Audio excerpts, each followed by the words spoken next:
There is a stillness that sometimes visits us in the quiet hours of the night. Perhaps you know it well. You sit by a window, looking out at a city that pulses with a life of its own, a sprawling network of lights and motion that never truly sleeps. And in that silence, you feel a familiar echo in your own life, a pattern that repeats with the certainty of the turning seasons.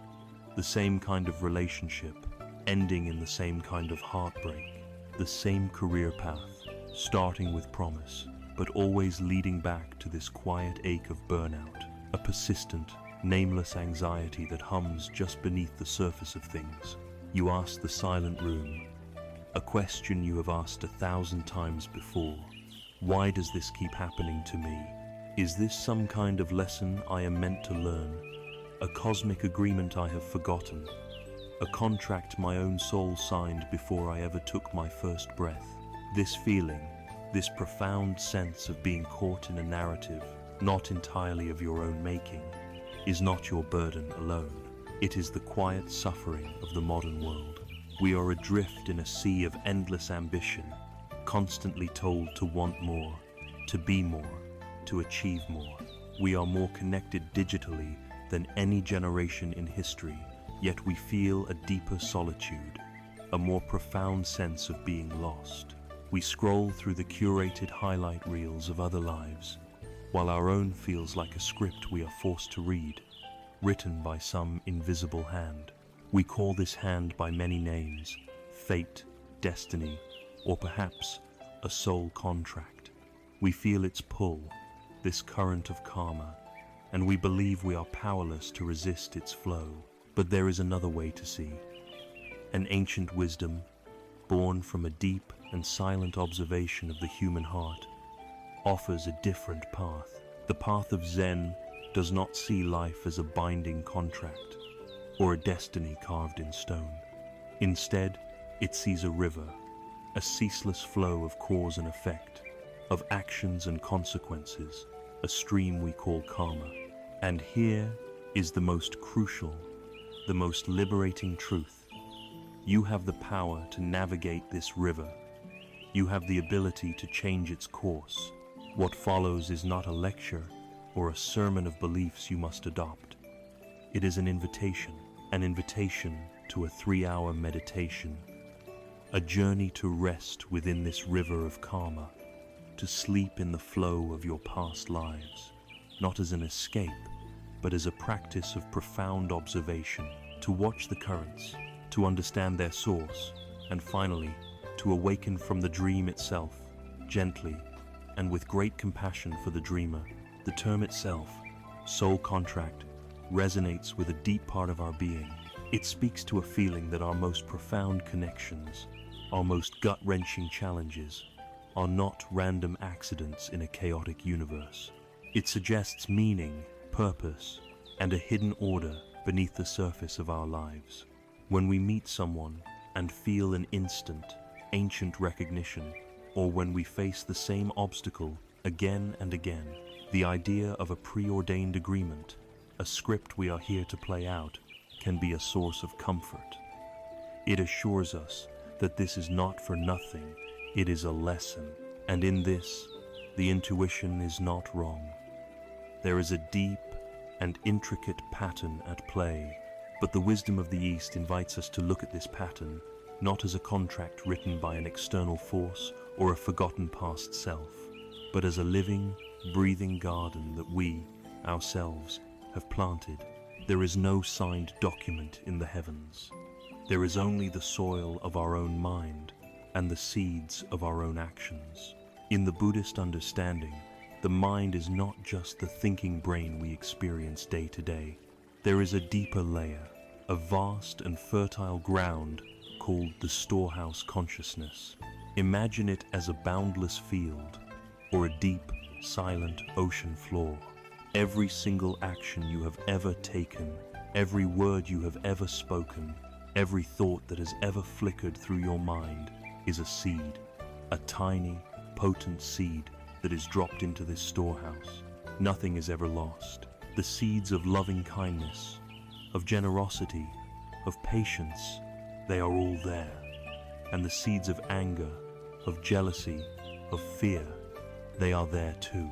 They lie dormant, waiting for the right conditions to ripen. Your life, right now, in this very moment, the family you were born into, the body you inhabit, the specific talents you possess, and the particular struggles you face, is the harvest.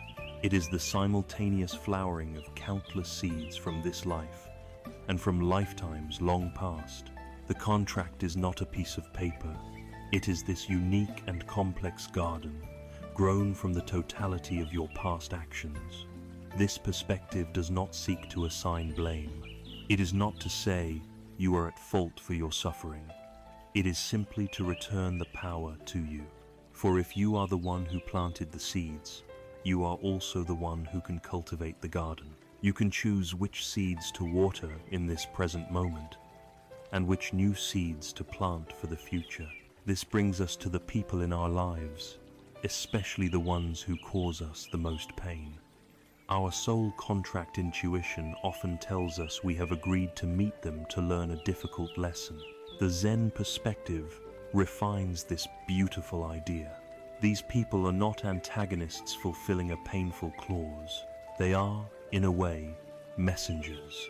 They are the necessary rainfall, the intense sunlight, or the harsh wind that causes a specific seed, long dormant within our own storehouse consciousness, to finally sprout. Without their presence, without their specific actions, we might never have known that seed was there. The irritation, the heartbreak, the sense of betrayal we feel, these are the first green shoots of an ancient karmic pattern coming to the surface. In this light, our greatest adversary becomes our most profound teacher. They are what is known as a Kalyanamita, a spiritual friend. They are the mirror that finally allows us to see our own face, to see the parts of our own garden that are overgrown with weeds, that need our tender, mindful attention. Their purpose in our life is not to punish us, but to reveal us to ourselves. And this revelation, however painful, is an act of profound compassion from the universe. It is an opportunity to heal. There is an old story of a poor farmer who, many years ago, had borrowed a sum of money from a wealthy landowner and had never been able to repay it. The debt was a heavy stone in his heart. One day, the landowner and his men came to the village. The farmer, seeing them, was filled with terror, certain he would be thrown in prison or beaten. The landowner approached him, his face stern, but instead of demanding the money, he said, "I have a fallow field on the north side of my property. It is rocky and difficult to till, but I see you are a strong worker. I will cancel your debt if you will work for me and turn that barren field into a productive one." The farmer, through his tears of relief, agreed. It was hard labor, but every stone he cleared, every furrow he plowed, felt like he was not just clearing a field, but clearing the weight from his own soul. He was not being punished for his debt. He was being given the exact means to resolve it. The karmic relationship was transformed from one of fear and obligation into one of cooperation and mutual benefit. This is how karma works at its most skillful. The difficult person or situation is the barren field. It is an invitation, an opportunity to work, to transform, to resolve the ancient debt, not through suffering for suffering's sake, but through mindful, compassionate action. Understanding this frees us from the paralysis of fatalism. Fatalism is the belief that our life is a fixed destiny, a movie that has already been filmed, and we are just watching it play out. It says, "There is nothing I can do." The law of karma is the exact opposite. It is the law of radical empowerment. It says, "This present moment is the result of past causes, yes, but what I choose to think, to say, and to do right now is the cause of my future." You are not watching a finished film. You are holding the camera. In every single moment, you are choosing where to point it. This brings us to the two intertwined threads of this karmic tapestry. The first is what we call individual karma. This is your unique thread, woven from the seeds in your personal storehouse. It is why you have your specific personality, your irrational fears, your natural talents. It is your personal story, but you are not weaving in isolation. You are also part of a larger pattern, a collective karma. This is the karma of your family, your community, your nation, even of humanity as a whole. It is why you were born in a specific place, at a specific time, sharing in the collective wounds and the collective wisdom of the people around you. Our lives are a constant dance between these two, our individual patterns and the larger patterns we are woven into. We are not living out one single contract, but are participants in a vast, interconnected web of causality, a web we are influencing with every breath. So, the feeling was right all along. Our lives are not random. There is a deep and meaningful order, but it is not the rigid order of a legal contract enforced by an outside judge. It is the organic, living order of a garden. We are not the prisoner of a forgotten agreement. We are the gardener. The power to transform, to heal, to create beauty has been in our hands all along.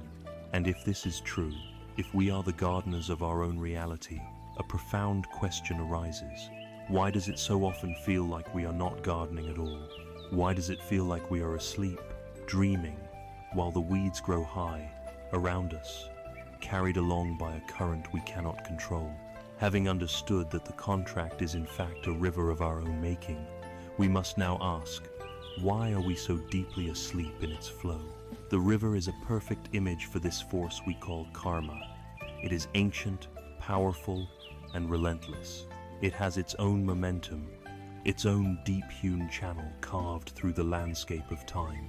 This river is fed by countless tributaries, the infinite actions of past lives, converging into a single, mighty current that is your life right now. It is crucial, from the very beginning, to understand that this river is not your enemy. It holds no malice. It does not seek to punish you or drag you under. It is utterly, impersonally neutral. The river simply flows. Its character, whether it is calm and clear or a raging, muddy torrent, is nothing more than a reflection of the water that has filled it. It is a force of nature, like gravity or the changing of the seasons. We get stuck, we feel trapped, not because the river is cruel, but because we do not understand its nature. We have been born in its waters, and we have never learned how to swim. We have been asleep for a very, very long time. Karma is not a cosmic system of reward and punishment, a balancing of a great moral spreadsheet in the sky. The word itself, in Sanskrit, simply means action. It is the universal law of cause and effect applied to the landscape of the mind. An action born from a place of love, of generosity, of peace, creates a gentle effect, a calm and clear current in the river of your life. An action born from a place of anger, of greed, of fear, creates a turbulent effect, an eddy of confusion and suffering. The law is as simple and as reliable as the planting of a seed. If you plant an apple seed, you will get an apple tree.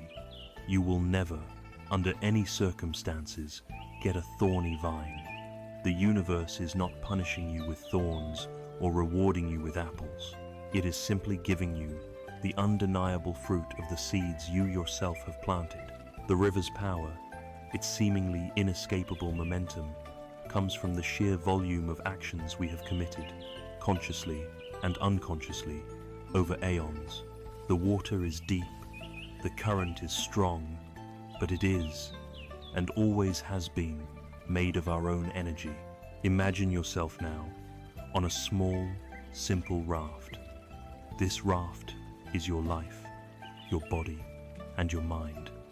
The raft is adrift on this immense, powerful river of karma, and on the raft you are fast asleep. This is our natural state, our ordinary condition. We are asleep, dreaming a life, carried along by currents we do not perceive. For long stretches, the river might be smooth, the sun is warm, a gentle breeze is blowing. In the dream, these are the good times. We feel happy, successful, loved.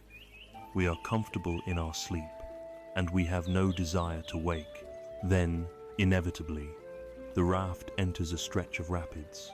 It collides with a sharp rock hidden just beneath the surface. This rock is a painful experience, a sudden loss, a betrayal, a sickness, a deep disappointment. The jolt of the impact throws you from your slumber. You wake up, but only partially. You are in a state of shock and confusion. You cry out in pain, in anger, in terror. You curse the rock, you curse the river, you curse the raft itself. Why is this happening to me? You scream at the unhearing sky. Your reaction is pure, unthinking instinct. You flail, you struggle, you fight the current, which only exhausts you further. You do not think to inspect the hole in the raft. You do not look at the river to understand its patterns, to see where the current is taking you. Your entire focus is on the pain and on the desperate, primal wish for it to stop. And eventually, exhausted by the struggle, overwhelmed by the emotion, you do the only thing you know how to do.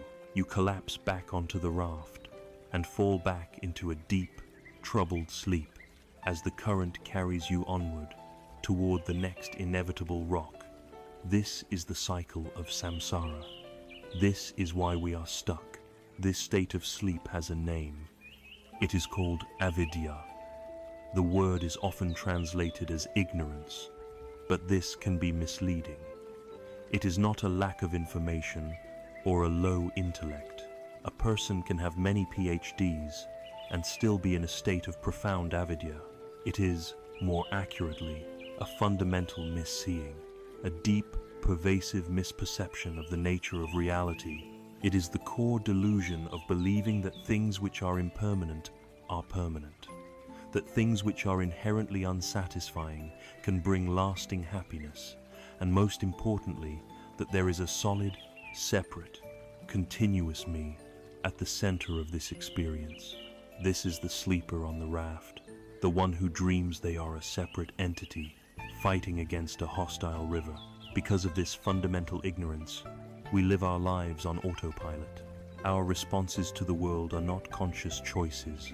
They are conditioned reflexes, grooves worn deep into our consciousness by lifetimes of repetition. When someone praises us, we grasp. When someone criticizes us, we push away. When we feel pleasure, we cling. When we feel pain, we resist. We are like puppets, and our own unexamined habits and past traumas are the strings. We believe we are the ones making decisions, but we are merely reacting along pre-programmed pathways. This state of living as a collection of unconscious reactions, of being governed by the ghosts of the past, this is the deep sleep of avidya. It is the dream from which we have not yet awakened, and every moment we remain in this sleep, we are feeding the river, adding more water to the very current that carries us.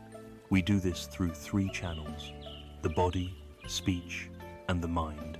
When we feel anger, the seed of anger in our storehouse consciousness begins to sprout.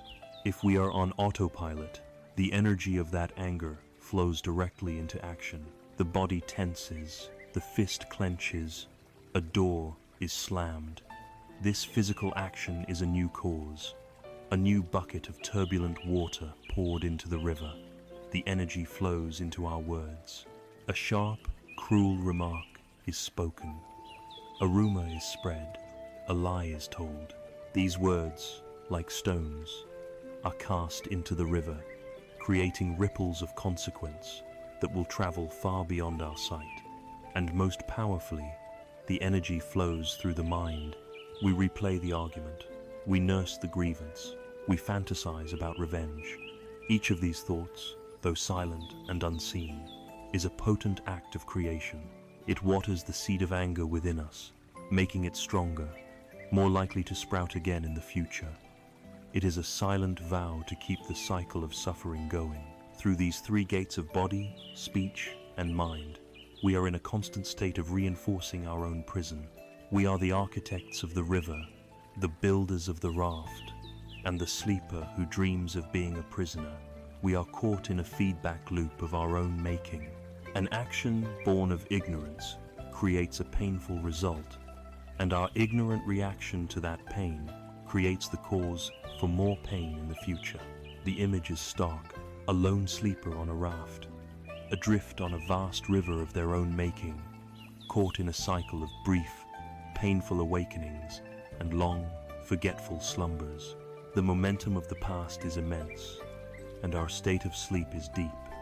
The situation can feel utterly hopeless, but it is not. The simple act of understanding this mechanism, of seeing it clearly for what it is the first, crucial step toward freedom. It is the beginning of the awakening. To know that you are asleep is the first sign that you are starting to wake up. To recognize the river is the first step toward learning to navigate it. The entire predicament, the entire cycle of being stuck, rests upon one single foundation: the state of sleep. This naturally brings us to the most important question we can possibly ask. If we are asleep, dreaming this life, then what is it that can finally awaken us? What is the gentle sound, the first ray of light, that can penetrate this profound karmic slumber and invite us to open our eyes? If we are asleep on a raft, adrift on the great river of karma, what can possibly awaken us? The answer is not a thunderclap, not a dramatic rescue, not a complex philosophical argument that we must intellectually conquer. The answer is something far more intimate, more quiet, and more accessible. It is the gentle stirring that happens when, for the first time, we truly pay attention. It is the first ray of dawn that cuts through the fog of our dreams. This awakening begins with a single, simple faculty of the mind that we all possess, but have long forgotten how to use. It is called mindfulness. In its essence, mindfulness is simply the act of knowing what is happening while it is happening, without preference. It is the practice of paying attention, on purpose, in the present moment, as if your life depended on it. And in a very real way, it does. It is not about adding anything new to yourself. It is about arriving fully in the life that is already here, waiting for you. It is the beginning of the end of the dream. It is vital to understand what mindfulness is and what it is not. A common misconception and a source of great frustration for many is the belief that mindfulness is about stopping our thoughts, about forcing the mind into a state of blank, empty silence. This is not only impossible, but it is also undesirable. The mind produces thoughts just as the heart beats or the lungs breathe. It is its nature. To try and force your mind to be silent is like trying to flatten the ocean with an iron.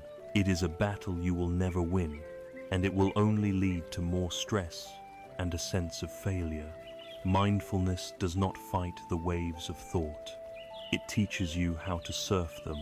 It is a shift in relationship. The practice invites you to become a calm, impartial observer of your own inner world. Imagine your consciousness as the vast, boundless sky. Your thoughts, your emotions, your sensations, they are like clouds passing through the sky. Sometimes the clouds are white and fluffy, sometimes they are dark and stormy. But you are not the clouds. You have never been the clouds. You are the sky, the vast, open, and accepting space in which all clouds arise and pass away. Mindfulness is the recognition that you are the sky, not the weather. When a thought of worry appears, instead of becoming the worry, you simply notice it. Ah, there is worry. When a feeling of sadness arises, instead of being consumed by it, you acknowledge it. There is the feeling of sadness. You do not judge it. You do not try to push it away, and you do not cling to it. You simply notice, In this simple, revolutionary act of non-judgmental noticing, a space is created. A small gap appears between the observer and the thought, between the awareness and the emotion. In that space is the seed of all freedom. So how do we practice this? How do we cultivate this ability to be the sky? We start with an anchor, something that can hold our attention firmly in the present moment. And we have the most perfect anchor, one that has been with us from our first moment of life until our last. It is our own breath. The breath is a magnificent tool for mindfulness. It is always happening now. You cannot take a breath in the past or in the future. It is utterly neutral, free from the stories and judgments that entangle our thoughts. And it is a bridge between our conscious and unconscious worlds. The practice is profoundly simple. Find a comfortable position where your back can be straight but not stiff. You can close your eyes gently or leave them slightly open with a soft gaze toward the floor. And then, simply bring your attention to the feeling of the breath as it enters and leaves your body. You might notice the cool sensation of the air entering your nostrils. You might notice the gentle rise and fall of your abdomen. Choose one spot and rest your attention there, as gently as a butterfly resting on a flower. And now, the real practice begins. Within a few seconds, your mind will wander. It will be distracted by a sound, a physical sensation, a memory, or a plan for tomorrow. This is not a mistake. This is not a failure. This is simply what minds do. The moment you notice that your mind has wandered, that is a moment of mindfulness. In that moment, you have woken up from the thought, and your job is simply to acknowledge, without any criticism, where the mind has gone. Thinking. And then, very gently, very kindly, you escort your attention back to the sensation of the breath. You may have to do this 10 times, or 100 times, in a single sitting. It does not matter. The practice is not about achieving a perfect, unbroken state of concentration. The practice is the gentle, patient, and compassionate act of returning, again and again. Each time you notice the mind has wandered and you bring it back, you are strengthening your mindfulness muscle. You are performing a single repetition, a bicep curl for the soul. There is a classic Zen story about a learned scholar who came to visit a great master, wanting to learn about Zen. The scholar was full of his own knowledge, and he spoke endlessly about the scriptures he had read and the complex philosophies he had studied. The master listened patiently. Then he began to serve tea. He filled the scholar's cup to the brim, and then he kept pouring. The hot tea spilled over the sides of the cup and onto the table. The scholar, alarmed, cried out, "Stop! The cup is full. No more will go in." The master stopped pouring, looked at the scholar, and said, "Like this cup, your mind is full of your own opinions and speculations. How can I show you Zen unless you first empty your cup?" Our minds are just like this. We live our lives with a full cup, constantly overflowing with regrets about the past and anxieties about the future. We are so full of our mental chatter, our judgments, our stories, our daydreams, that there is no space left for reality itself. There is no room for the present moment. The practice of mindfulness, of resting your attention on the simple, humble sensation of the breath, is the act of gently and patiently emptying your cup. It is letting the old, stale tea of your worries and plans spill out, so that you might, for the first time, receive the fresh, pure taste of life, as it is, right here, right now. This practice is not meant to be confined to a cushion in a quiet room. That is merely the training ground. The true aim is to bring this awakened attention into every corner of your life. The real meditation happens when you step off the cushion and back into the world. This is the art of informal practice. When you drink a cup of coffee in the morning, can you resist the urge to check your phone or plan your day? Can you, just for a few sips. Simply drink the coffee. Can you feel the warmth of the mug in your hands? Can you smell the rich aroma? Can you taste the complex flavors on your tongue? That is mindfulness. When you are walking from your car to your office, can you feel the sensation of your feet making contact with the ground? Can you notice the feeling of the air on your skin?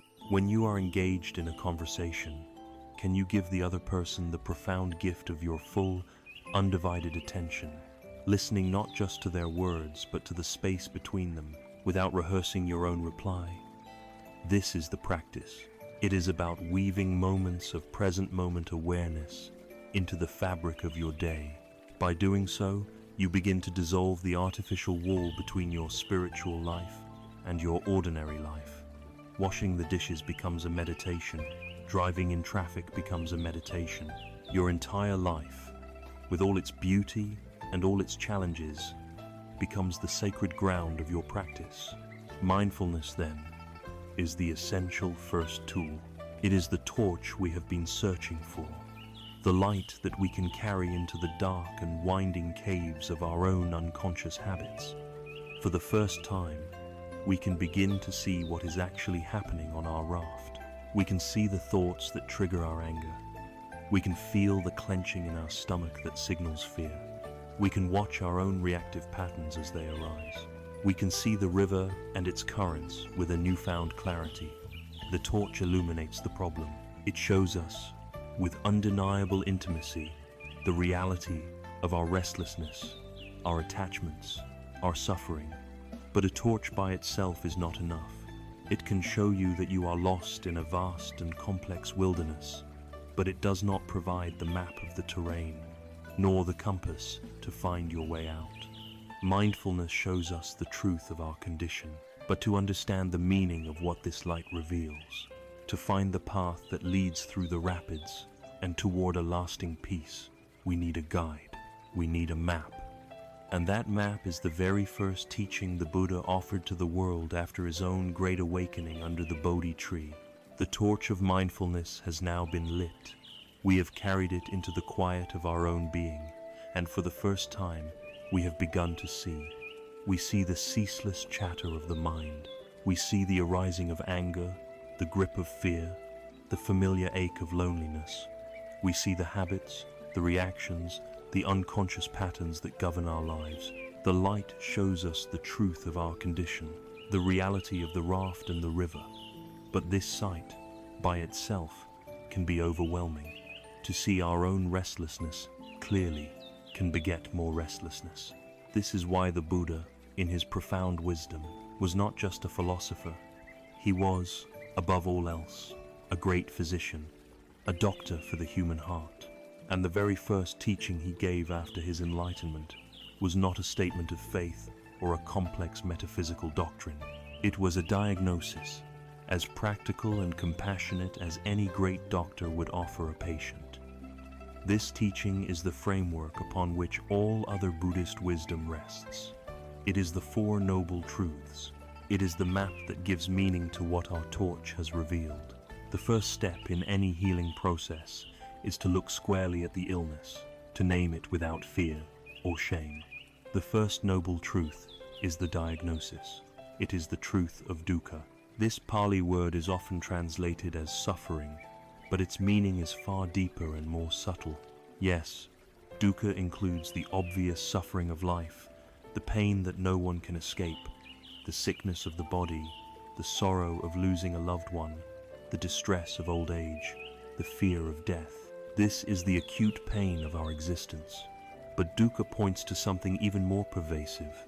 It points to a fundamental unsatisfactoriness that is woven into the very fabric of our unenlightened experience.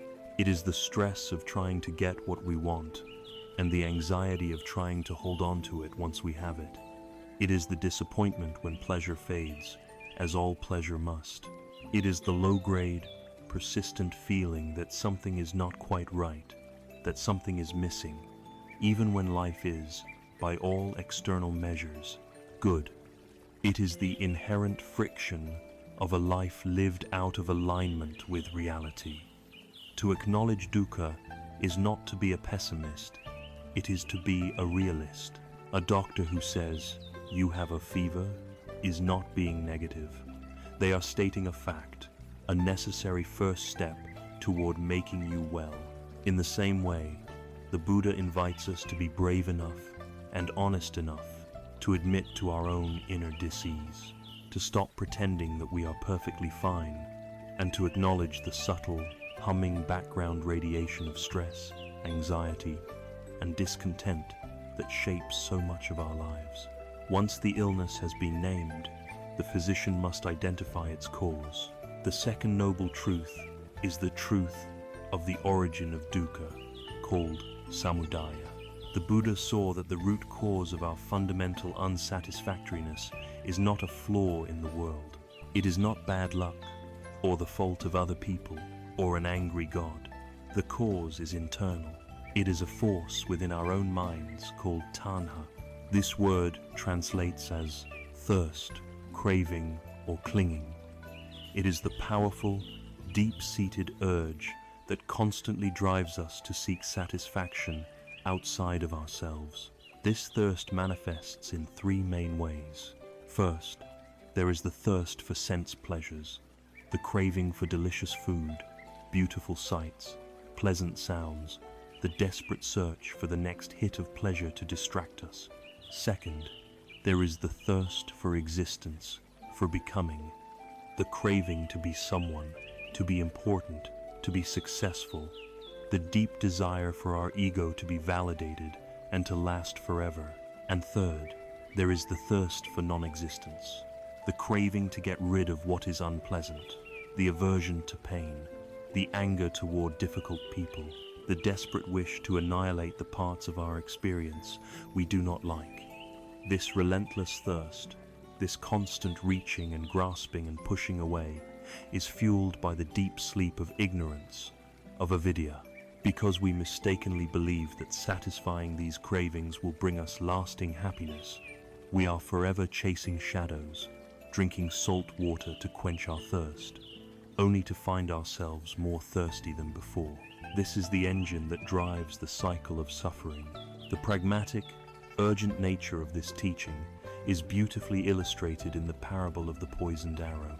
A man is walking through the forest when he is suddenly struck in the chest by an arrow, its tip coated in a deadly poison. His family and friends rush to his side, ready to pull the arrow out and call for a doctor. But the man holds up his hand and says, "Wait, before you remove this arrow, I must know who shot it. Was he a nobleman or a commoner? Was he tall or short? Where is he from? And this arrow, what kind of wood is it made from? What type of feathers are on its tail? What was the name of the bird they came from? And the poison, what are its ingredients?" The Buddha asked his followers what would happen to such a man. They answered, of course, that he would surely die long before he had the answers to all his questions. The Buddha explained that he taught in the same way. He refused to waste time on speculative, metaphysical questions. Who created the universe? Is the soul eternal? Does a Buddha exist after death? These are interesting questions, perhaps, but they do not help with the urgent problem at hand. The urgent problem is that there is a poisoned arrow of suffering lodged in our own heart. The only sensible thing to do is to focus all our energy on the practical steps needed to remove it and to heal the wound. The Four Noble Truths are this practical first aid guide for the human heart. Having diagnosed the illness and identified its cause, the great physician now offers the prognosis, the truth that inspires all hope and effort. The third noble truth is the truth of the cessation of dukkha, called nirodha. This is the radical and liberating proclamation that the illness is not terminal. A cure exists. Suffering can, and does, come to an end. This state of cessation is known as nirvana. It is crucial to understand that nirvana is not a magical, heavenly realm that one enters after death. The word itself means to extinguish or to blow out, like blowing out a candle flame. What is extinguished are the three fires that fuel all suffering: the the fire of greed, the fire of hatred, and the fire of ignorance. When this thirsty craving, this tanha, is uprooted from the mind, what remains is nirvana. It is a state of profound peace, unshakable freedom, and supreme clarity that can be realized right here, in this very life. It is not the acquisition of something new, but the uncovering of the mind's natural, luminous state. Once it is no longer obscured by the clouds of clinging and aversion. It is the promise that the raft does not have to drift forever. There is a quiet shore, a safe harbor, and it is attainable. And so, we arrive at the final truth, the prescription itself. The fourth noble truth is the truth of the path that leads to the cessation of suffering, called magga. This is the medicine that will cure the disease. The path is a way of life, a comprehensive program for training the heart and mind. It is called the Noble Eightfold Path. It is a set of 8 interconnected factors that, when cultivated together, lead directly to the end of suffering and the realization of nirvana. The path is often divided into 3 sections. First, there is wisdom, which includes right view and right intention. Second is ethical conduct, which includes right speech, right action, and right livelihood. And third is mental discipline, which includes right effort, right mindfulness, and right concentration. These are not a set of rigid commandments to be followed out of fear, nor are they sequential steps that must be perfected one by one. They are like the strands of a single, strong rope. Each strand supports and strengthens all the others. Together, they form a complete and holistic guide for living, a way of transforming every aspect of our being, understanding, our behavior, our very consciousness, so that it becomes aligned with reality. The 4 noble truths, in their entirety, form a complete and perfect circle of logic and compassion. They move us from a state of confused suffering to one of hopeful clarity. We are no longer a blind victim on a raft, tossed about by a cruel river. We are now an informed patient, sitting before a wise and compassionate physician. We have received a clear diagnosis of our fundamental disease. We have been shown its precise cause, rooted in our own mind. We have been given the hopeful prognosis that a full recovery is possible. And we have been handed the prescription, a detailed, time-tested treatment plan for achieving that cure. The map of the wilderness has been unfolded before us. The path to the quiet shore has been clearly illuminated. Our task now is simply to begin the journey, to place our feet upon this path, and to take the first mindful step. We stand now at the threshold of the path. The great physician has diagnosed our disease, identified its cause, and assured us that a cure is not only possible, but within our reach. The prescription has been written. This prescription is the Noble Eightfold Path, the Magga. It is essential to approach this path not as a set of rigid commandments, a list of do's and don'ts that lead to a heavenly reward. It is far more organic, more alive than that. Think of it as a guide to skillful living, a how-to manual for embodied awakening. It is the practical, step-by-step instruction for how to walk through this world in a way that unburdens the heart and clarifies the mind. It is not about straining to become a different person, a better person. It is a path of discovery, a way of gently removing the layers of confusion, fear, and habit that obscure the wise, compassionate, and free being that you already are. At your core, it is the art of learning to navigate the river rather than being swept away by it. Imagine for a moment that you are not just on a raft, but that you must learn to build it as you go. The Eightfold Path is the complete blueprint for this living vessel. It shows you what materials to use, how to join them together, and how to steer your craft through the unpredictable currents of life. Some factors of the path are like choosing the right wood for the raft itself, strong, buoyant, and free from rot. This is our conduct in the world. the ethical foundation of our lives. If we build our raft with rotten wood, with actions and words that cause harm, it will surely fall apart in the first rapids. Other factors are the knowledge of navigation, understanding the map of the river, knowing how to read the currents, recognizing the safe channels and the hidden rocks. This is the wisdom aspect of the path. Without it, we are simply drifting blind. And finally, some factors represent the skill of actually steering the raft, how to hold the paddle, how to row with strength and precision, how to keep your balance in a storm. This is the training of the mind itself, the cultivation of focus and awareness. A well-built raft, a clear map, and a skilled navigatorial three are needed. You cannot neglect one for the others. This is the holistic and integrated nature of the path. The most ancient and beautiful symbol for this path is the Dharma chakra, the wheel of Dharma. It is a wheel with 8 spokes, each spoke representing one factor of the path. At the center of the wheel is the hub, from which all the spokes radiate. The outer rim connects them all, giving the wheel its strength and integrity. This image is a profound teaching in itself. For a wheel to be true, for it to roll smoothly and bear weight without collapsing, every spoke must be strong and of the right length. If you have one spoke that is too long, another that is too short, and a third that is cracked and weak, the wheel becomes warped. It will wobble, it will cause a rough and painful ride, and eventually it will break. So it is with the spiritual life. It requires balance. A person who spends all day in deep meditation, cultivating a sharp and focused mind, but who is unkind in their speech or dishonest in their business dealings, is like a wheel with one very long spoke and several short ones. The wheel will not turn. A person who has many noble ideas and virtuous intentions, but who lacks the mental discipline to put them into practice, is like a wheel with a beautiful design, but with spokes that are not connected to the hub. It is merely an ornament, not a functional vehicle.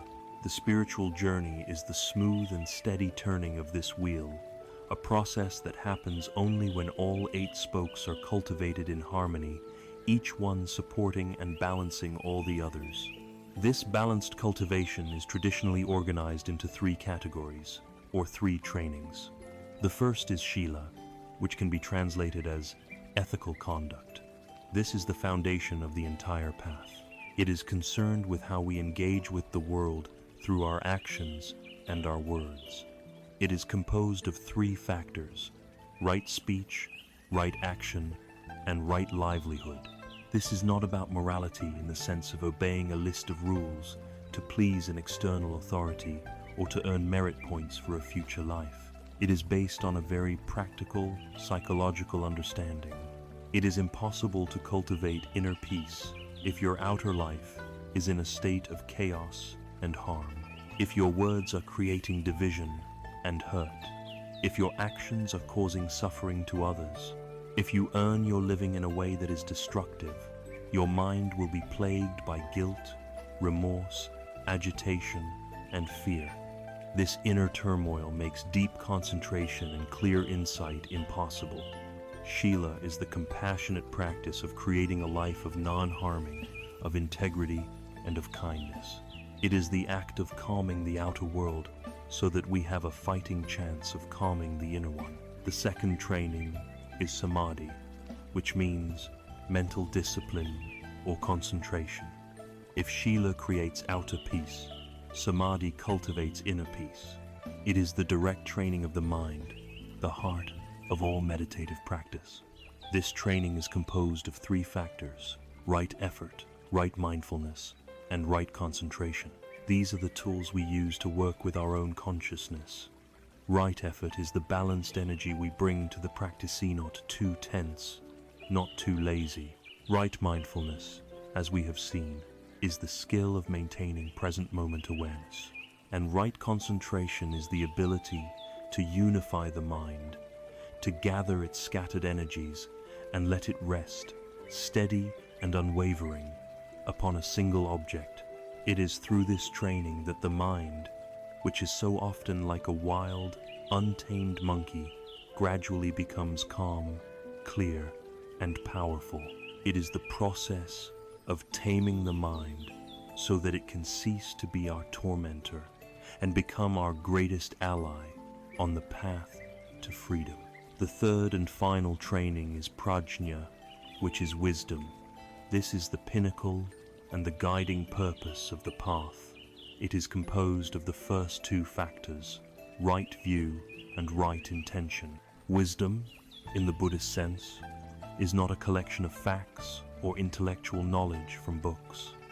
It is a direct, transformative insight into the true nature of existence. It is the fruit that grows from a tree that is rooted in the fertile ground of ethical conduct, shila, and nourished by the clear waters of mental discipline, samadhi.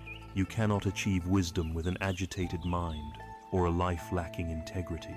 But when the mind is calm and clear, it becomes like a polished mirror, able to reflect reality just as it is, free from the distortions of our hopes and fears. This clear seeing reveals the truth of impermanence, of unsatisfactoriness, and of no self. And this seeing is what liberates us. It cuts the root of suffering.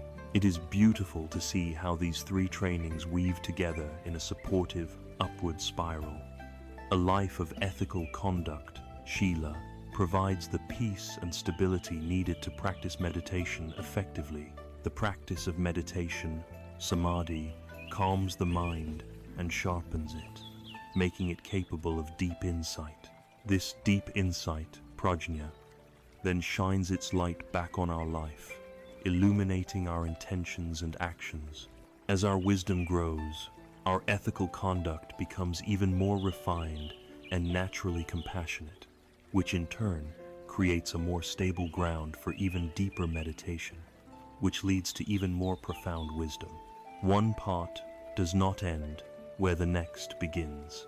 They are constantly informing, enriching, and deepening one another, like three strands braided together to form one unbreakable rope. This is the path of gradual cultivation, the steady turning of the wheel. And so, the noble eightfold path unfolds before us, a complete and perfectly integrated design for human flourishing. It is a blueprint for a life lived with integrity, grounded in mindfulness, and guided by liberating wisdom. The image of the wheel, with its interconnected spokes, reminds us constantly of the need for balance and harmony in our practice. And just as every wheel must have a hub, a central point from which all the spokes emerge and find their coherence, so too does the eightfold path. There is one factor that serves as this starting point, the spoke that sets the direction for the entire wheel's journey. It is the foundation of wisdom, the light that guides every other step. This is the first factor of the path, chan keen, or right view. To begin our journey, we must first ensure we are seeing correctly and pointing ourselves in the right direction. We have arrived at the very heart of the path, the central hub from which all the other spokes of the great wheel radiate. This is Changkin, or right view. It is placed first for a reason. Before you can walk a path, you must be able to see it clearly. Before you can navigate a river, you must have a correct map of its currents. Right view is this map, this clarity of sight. It is the compass that orients every other aspect of our journey. It is crucial to understand that right view is not about adopting a new religion, a new ideology, or a new set of beliefs to be accepted on blind faith. The Buddha was not interested in what people believed. He was interested in what they could see for themselves. Right view is the practice of changing the very lens through which we perceive reality. Most of us, unknowingly, view the world through a lens that has been ground and distorted by a lifetime of conditioning. It is a lens shaped by our personal history, our cultural biases, our deepest hopes, and our most profound fears. This distorted lens makes the world appear solid, separate, and stable. It makes us believe that happiness can be found by accumulating things, and that our sense of self is a permanent, continuous, and independent entity. The practice of cultivating right view is the process of meticulously cleaning this lens, of patiently polishing it free from the smudges of delusion, so that we can, perhaps for the first time, see things not as we wish them to be, or as we fear them to be, but simply as they are. This clear seeing reveals three fundamental characteristics of all conditioned existence, three truths so universal they are sometimes called the three seals of reality. They are impermanence, unsatisfactoriness, and not self. To understand them is to hold the key to liberation. The first of these great seals is anicca, or impermanence. On a surface level, this seems obvious. We all know that things change. The seasons turn, day follows night, our bodies age, empires rise and fall. We pay lip service to this idea, nodding our heads in intellectual agreement. But the practice of right view invites us to go far beyond this shallow, conceptual understanding. It invites us to experience the truth of anicca as a visceral, intimate, moment-to-moment reality. Look first at the world of your own emotions. You feel a wave of happiness, perhaps from a kind word or a beautiful sunset. It feels wonderful, and you want it to last forever. But it doesn't. It crests, and then it recedes, leaving a different feeling in its wake. A wave of sadness or frustration may wash over you, perhaps from a disappointment or a difficult memory. It feels heavy, all-consuming, as if it will never end, but it does. It, too, loses its energy and transforms into something else. Our emotional life is not a fixed state. It is a constantly shifting sea. The practice is to watch this sea without trying to command the tides. Now, consider your thoughts. Where do they come from? You sit in silence for just a moment, and they appear from nowhere. A memory, a snippet of a song, a worry about an upcoming meeting, a fantasy about a vacation. They are like bubbles rising to the surface of a pond, appearing for an instant, shimmering, and then popping, gone forever. We spend most of our lives lost in these thoughts, believing them to be so solid and important, yet they are the most ephemeral things in the universe. To see the impermanent nature of thought is to begin to take them less personally, less seriously. They are not you. They are simply mental weather patterns passing through the sky of your awareness. And what of this body, this thing we so powerfully identify as me? We treat it as a solid, continuous object, but it is better understood as a slow-motion event. It is a process, not a thing. The food you ate this morning is becoming your cells this afternoon. The air you are breathing right now is sustaining a cascade of billions of chemical reactions. Scientists say that within about 7 years, almost every atom in your body will have been replaced. The body you have today is not the same body you had as a child, nor the one you will have in old age. It is a flowing river of biological activity, a temporary colony of collaborating cells, on loan from the universe. The truth of anicca itself is not suffering. It is neutral. It is simply the way things are. The suffering comes from our reaction to it. The suffering comes from clinging. It is the futile and exhausting attempt to hold on to things as if they were permanent. We try to grasp a moment of pleasure and freeze it in time. We cling to our youth, our health, our relationships, wanting them to stay just as they are. We build our entire sense of security on things that are, by their very nature, insecure. This is like trying to build a fortress on the back of a moving cloud, or trying to write your name on the surface of a river. The nature of reality is flow, and when we resist this flow, we create friction, tension, and pain. The cultivation of right view, in this context, is the practice of gently relaxing our grip, It is learning to appreciate the beauty of the flower without needing to possess it, knowing it will soon wilt.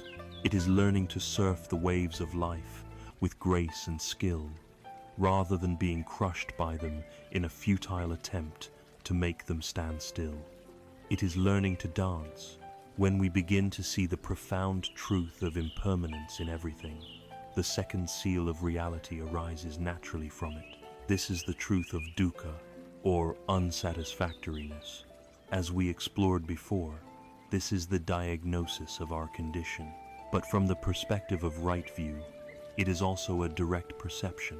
Because every conditioned thing is impermanent, it is therefore incapable of providing lasting, ultimate happiness or security. To rely on anything that changes for a sense of unchanging peace is a formula for disappointment. This is dukkha. It is not a pessimistic judgment that life is bad or that joy is impossible. There is immense joy, beauty, and love to be experienced. Dukkha simply points to the fact that all conditioned experiences are unreliable as a source of ultimate refuge. We can see this unsatisfactoriness in 3 layers. The first is the most obvious: dukkha, the suffering of pain. This is the raw, undeniable pain of a headache, the grief of losing a job, the sting of a harsh word, the anguish of sickness. This is the direct impact of the poisoned arrow, and no one is immune to it. The second layer is more subtle: viparinama, dukkha, the suffering produced by change. This is the pain that is inherent in our happy experiences. It sounds paradoxical, but think of a wonderful vacation. Part of the experience, even while we are enjoying it, is the subtle, background anxiety that it will end. The pleasure itself contains the seed of its future absence. The joy of acquiring wealth is shadowed by the fear of losing it. The happiness of a new relationship is tinged with the possibility of its ending. This is the suffering of knowing that even the good things won't last. It is the pain of our clinging to pleasure in a world where pleasure is fundamentally impermanent. The third layer is the most profound and the most difficult to see. It is sankhara dukkha, the suffering of conditioned existence itself. This is the pervasive background hum of unsatisfactoriness that comes from being a self, a composite entity made of constantly changing physical and mental parts. It is the inherent stress and vulnerability of being a conditioned being in a conditioned world. It is the feeling of being on the raft, even when the water is calm. There is a baseline level of anxiety, a subtle, existential friction that is always present, as long as we identify with this impermanent mind and body. It is the deep-seated feeling that something is not quite whole, not quite settled. Seeing this deepest layer of dukkha is a mature stage of right view. It is understanding that no amount of rearranging the furniture on the deck of the Titanic can save it from its fundamental predicament. True freedom will not come from finding a more comfortable arrangement of conditioned things, but from seeing through the nature of conditioned reality itself. This leads us directly to the third and most liberating seal of reality, the insight that shatters our deepest illusion. This is anatta, or not self. All of our clinging, all of our thirst, all of our fear is predicated on one fundamental assumption: that there is a solid, continuous, independent I at the center of our experience. We believe there is a permanent self, a soul, a CEO in the headquarters of the mind, who is the owner of our body, the thinker of our thoughts, and the feeler of our feelings.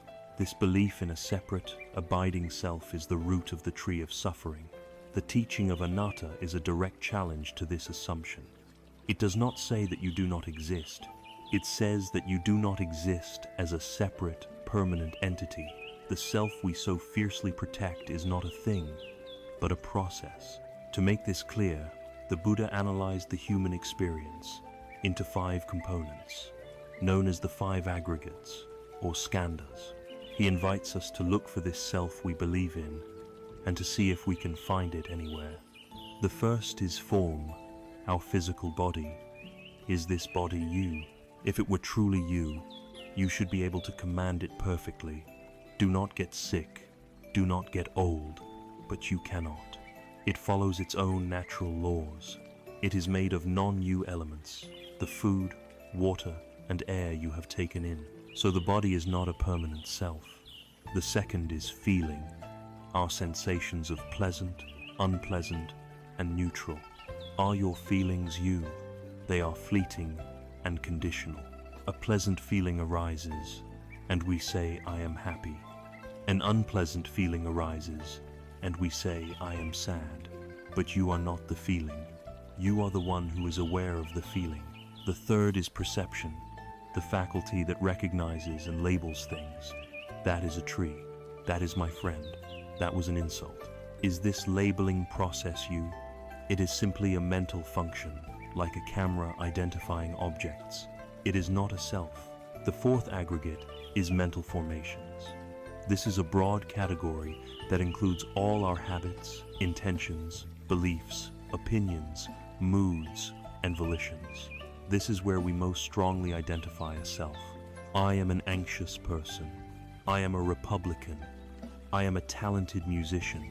We define ourselves by these patterns, but right view reveals that these are just conditioned tendencies, karmic habits worn into the mind over a long time. They are not a solid, essential self. They are patterns that can be, and are, constantly changing. The fifth and final aggregate is consciousness, the raw faculty of awareness itself, the consciousness that knows seeing, the consciousness that knows hearing, the consciousness that knows thinking. Surely, this must be the self. But the Buddha pointed out that consciousness is also dependent. It is not an independent entity that exists on its own. Seeing consciousness depends on both an eye and a visible form. Hearing consciousness depends on both an ear and a sound. It does not exist in a vacuum. It arises in response to conditions, and when the conditions cease, it ceases. The classic story that illustrates this deconstruction of the self is that of the monk Nagasena and the Greek king Melinda. The king, a sharp intellectual, approaches Nagasena and asks his name. Nagasena replies that he is known as Nagasena, but that this is just a convenient designation, a name for a collection of parts, and that no permanent person can be found. The king is incredulous. He asks, if there is no person, who wears the robes, who eats the food? He then points to his magnificent chariot and asks Nagasensa to explain. Nagasena, in turn, asks the king, Your Majesty, what is this chariot? Is it the wheels? No, says the king. Is it the axle? Number. Is it the frame, the yoke, the reins? To each question, the king answers number. Nagasena then asks, Is the chariot something other than these parts?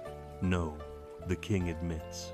Nagasena then declares, Then, Your Majesty, for all your searching, you cannot find the chariot. Chariot is just a name, a convenient label we give to a specific arrangement of wheels, axle, and frame. It has no independent, inherent existence of its own. The king is delighted by this wisdom.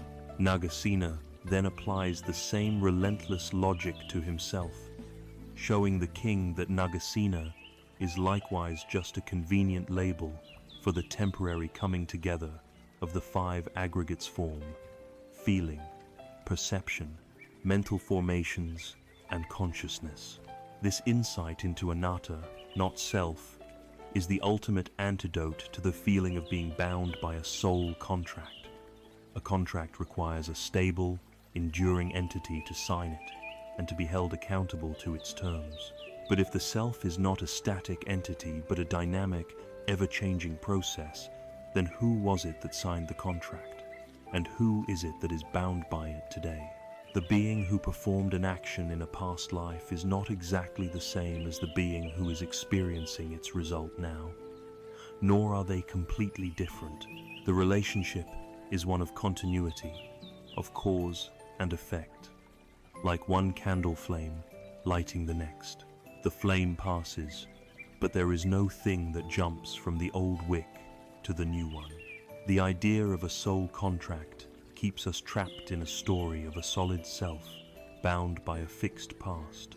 The wisdom of anatta frees us into the living reality of a fluid process, where every moment is a new opportunity to shape the flow. Thus, right view is this triple-bladed sword of wisdom, cutting through the delusions of permanence, satisfaction, and self. It is a profound reorientation of our entire world. We begin to move from seeing a world of solid, separate nouns to seeing a universe of interconnected, fluid verbs. It is not a bleak or nihilistic vision. On the contrary, by seeing the interconnected and impermanent nature of all things, the foundation for true, boundless compassion is born. When you see that the other person is not a separate, solid entity, but a process just like you, entangled in the same web of causes and conditions, it becomes much harder to hold on to anger and much easier to open your heart. Right view is not an intellectual exercise to be completed. It is the beginning of the path and its constant companion, the compass we return to again and again to make sure we are still heading in the direction of freedom. When we begin to see the world and ourselves with this kind of clarity, even for a moment, it has a natural and powerful effect on our motivation. A clear view of reality cannot help but inspire a clear intention. And this leads us directly to the second great spoke of the wheel, the cultivation of right intention. If right view is the compass that shows us the direction of freedom, then right intention is the firm, conscious act of setting our hand upon the rudder of the ship and steering it in that direction. A compass is useless if we ignore its guidance. A map is merely paper if we do not resolve to follow the path it reveals. Right intention, or Chan Tu Du, is this critical and deliberate act of alignment. It is the bridge between seeing and doing. It is the moment we take the profound insights of impermanence, unsatisfactoriness, and not self, and we translate them into a living, breathing motivation that informs our every moment. Our minds, left to their own devices, will drift along the old, familiar currents of habit. They will follow the deep grooves of greed, aversion, and delusion that have been carved over countless lifetimes. Right intention is the gentle yet firm resolve to steer a new course, to consciously choose a direction for our heart that is oriented toward wisdom and peace rather than toward conflict and confusion. At the very heart of the Buddha's teaching on karma is the understanding that karma is, at its core, volition. It is intention, the thought, the will, the motivation behind an action is what gives it its karmic weight. Therefore, to purify our intentions is to purify our karma at its very source. It is to work not with the bitter fruit, but with the seed itself. This purification is cultivated by nurturing three specific, wholesome intentions: the intention of renunciation, the intention of loving, kindness, and the intention of harmlessness. The first of these, the intention of renunciation, or nekama, is perhaps the most misunderstood. The word itself can sound severe, evoking images of stern-faced ascetics who reject all the pleasures of the world. But this is a narrow and unhelpful interpretation. The renunciation of the Eightfold Path is not about self-punishment or a grim denial of joy. It is about a joyful and liberating act of letting go. It is the wise recognition that some of the things we carry are immensely heavy, and that true freedom comes not from acquiring more, but from setting down our burdens. What are these burdens we intend to renounce? First, we cultivate the intention to let go of our obsessive clinging to sense pleasures.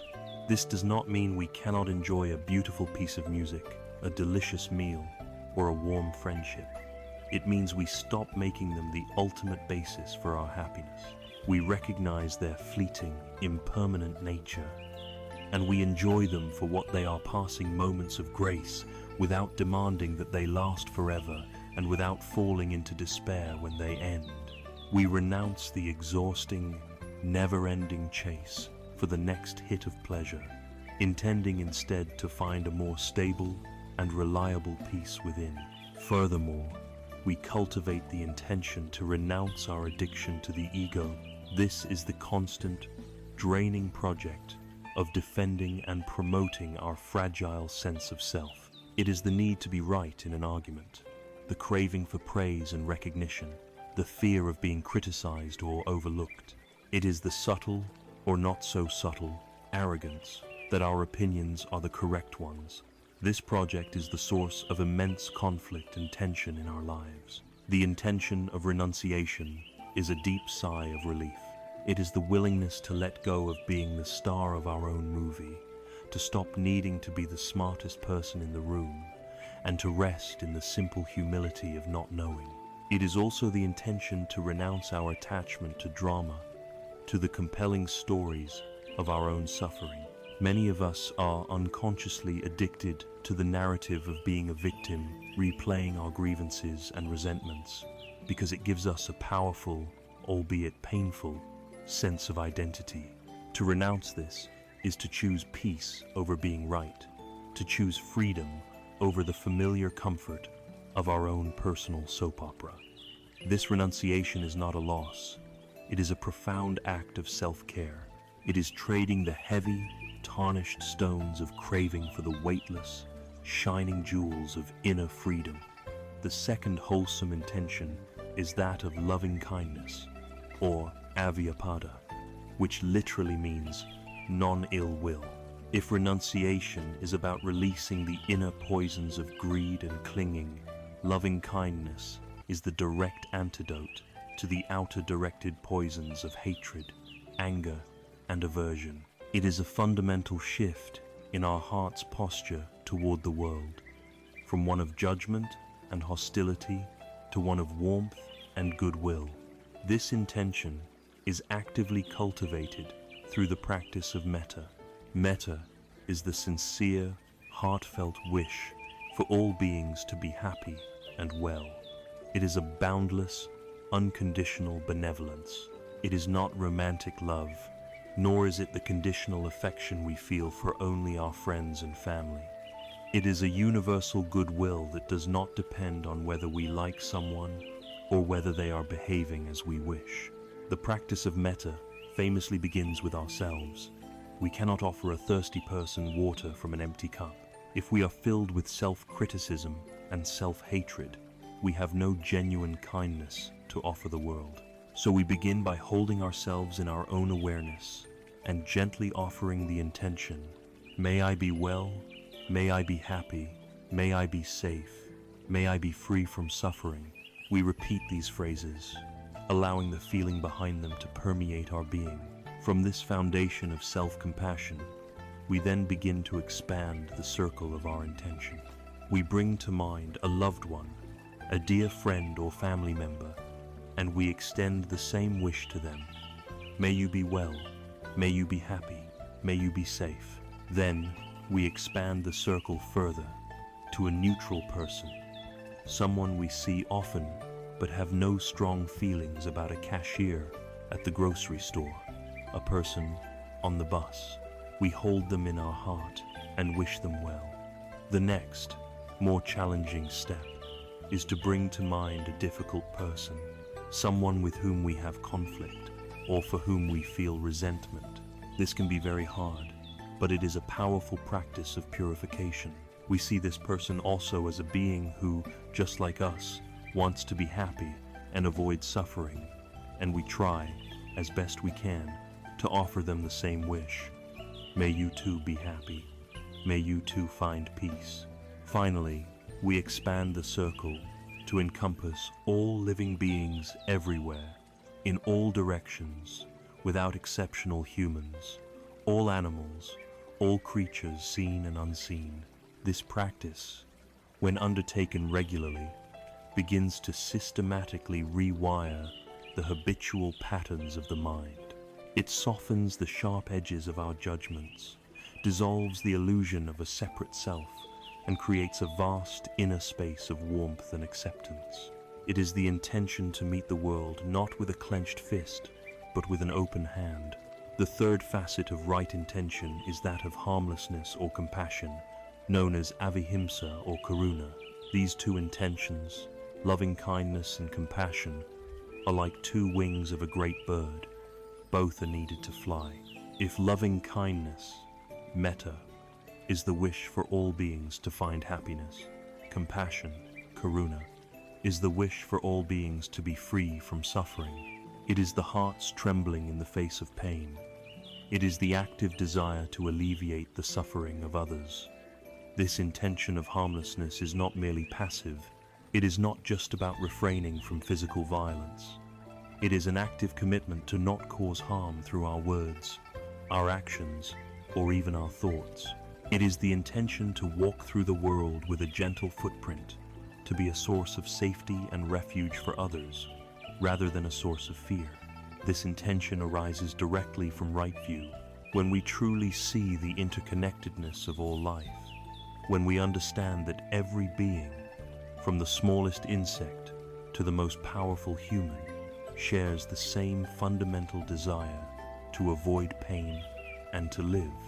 The intention to cause harm becomes utterly illogical. It becomes as senseless as intentionally injuring our own foot.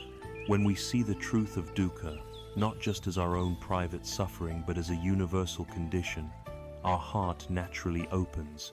We see the pain in others, and the genuine aspiration to help relieve it is born. This is the noble intention of compassion, the driving force behind all truly selfless and heroic action in the world.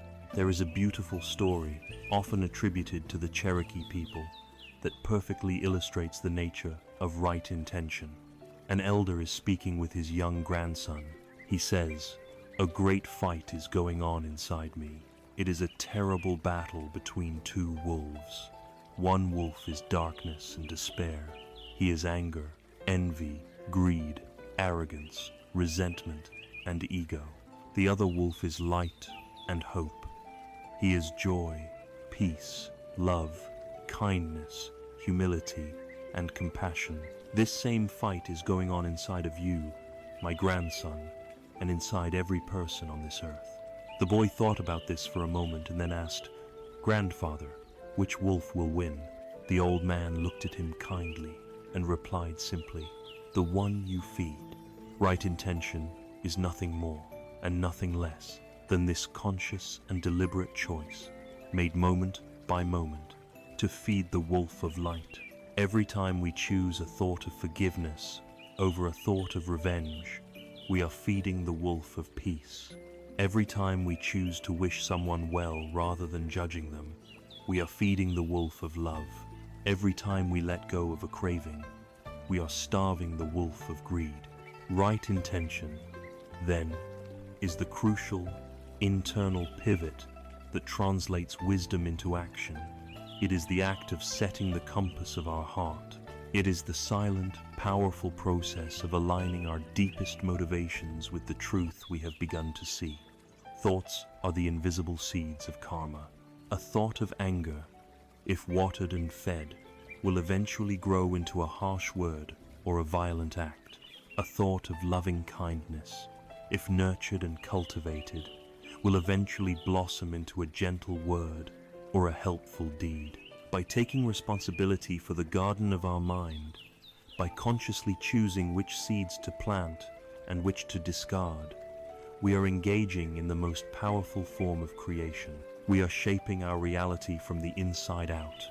The quality of our inner world, the intentions we cultivate in the silence of our own hearts, will inevitably spill out and color our engagement with the world. A heart oriented toward renunciation, loving kindness, and compassion cannot help but express itself through speech and actions that reflect that purity. And so, the path now leads us outward from the inner world of view and intention to the external world of our daily lives, beginning with the very first way we manifest our inner state, through the power of our words. A seed, no matter how perfect, remains only a potential until it is placed in the soil and allowed to grow. In the same way, an intention, no matter how noble, remains a private wish until it sprouts into the world through our speech and our actions. We now move from the inner world of view and intention to the outer world of our conduct. This is the realm of Shila, the practice of ethical living, and it forms the very foundation upon which the entire path is built. It is composed of three harmonious factors: right speech, right action, and right livelihood. It is vital to approach this part of the path not as a restrictive cage of rules and regulations, but as a compassionate and intelligent guide to living in harmony with reality. This is not about being a good person in order to win points or to please an unseen judge. It is a deeply practical training based on a simple, observable truth. Our own inner peace is inseparable from the well-being of others. When we cause harm in the world, we simultaneously plant seeds of agitation, guilt, and fear in our own hearts. A mind disturbed by remorse cannot become calm. A heart heavy with guilt cannot become light. Shila is the art of creating a life of such beauty and integrity that the mind has a peaceful, stable ground upon which to practice the deeper work of meditation. We begin with the tool we use most frequently and often most carelessly: our speech. Right speech, or samavacha, is the recognition that words have immense power. They are not just empty sounds.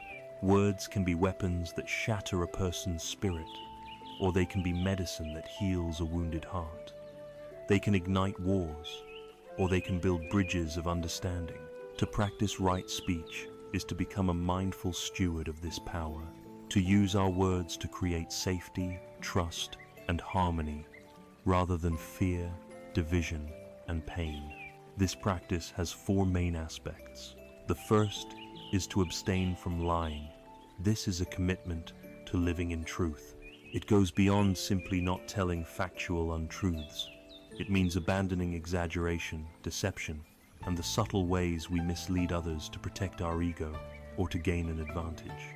To live in falsehood is to create a complicated and stressful inner world, a fragile web of stories that we must constantly maintain. To live in truth creates a profound simplicity and peace. When our words align with reality, our mind can be at ease. The second aspect is to abstain from divisive speech. This is speech that is designed to set one person or group against another. It is the poison of gossip, slander, and backbiting. It is speaking ill of someone who is not present. This kind of speech arises from a place of insecurity and malice, an attempt to elevate ourselves by diminishing others. It breaks the bonds of community and sows seeds of mistrust. Right speech, instead, seeks to heal and connect. The mindful question to ask is, will what I am about to say bring people closer together, or will it drive them further apart? The third aspect is to abstain from harsh speech. This is the language of anger yelling, insulting, name-calling, cruel sarcasm. It is using words as a club to beat someone into submission. Even if the content of our words is true, if the delivery is cruel, it is not right speech.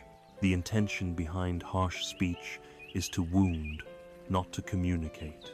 Right speech is gentle, it is kind, it endeavors to be pleasant to the ear. It recognizes that even a difficult truth can be delivered with a compassionate heart. The fourth and final aspect is to abstain from idle chatter. This is speech that is empty, pointless, and purposeless. It is the nervous filling of silence, the endless commentary on trivialities, the chatter that scatters our mental energy and leads to distraction. It is not that all light conversation is wrong, but the practice invites us to be mindful of our intention. Is our speech serving a purpose? Is it beneficial? Is it timely? Is it kind? This aspect of right speech also includes the cultivation of noble silence, the ability to be comfortable and peaceful without needing to fill every moment with noise. This entire practice can be summarized by a simple, mindful pause before we speak. In that pause, we can ask ourselves 4 questions. Is what I am about to say true? Is it kind? Is it necessary? Is it beneficial? If the words we plan to speak can pass through these 4 gates, then they are very likely to be right speech, words that bring more peace and less suffering into the world.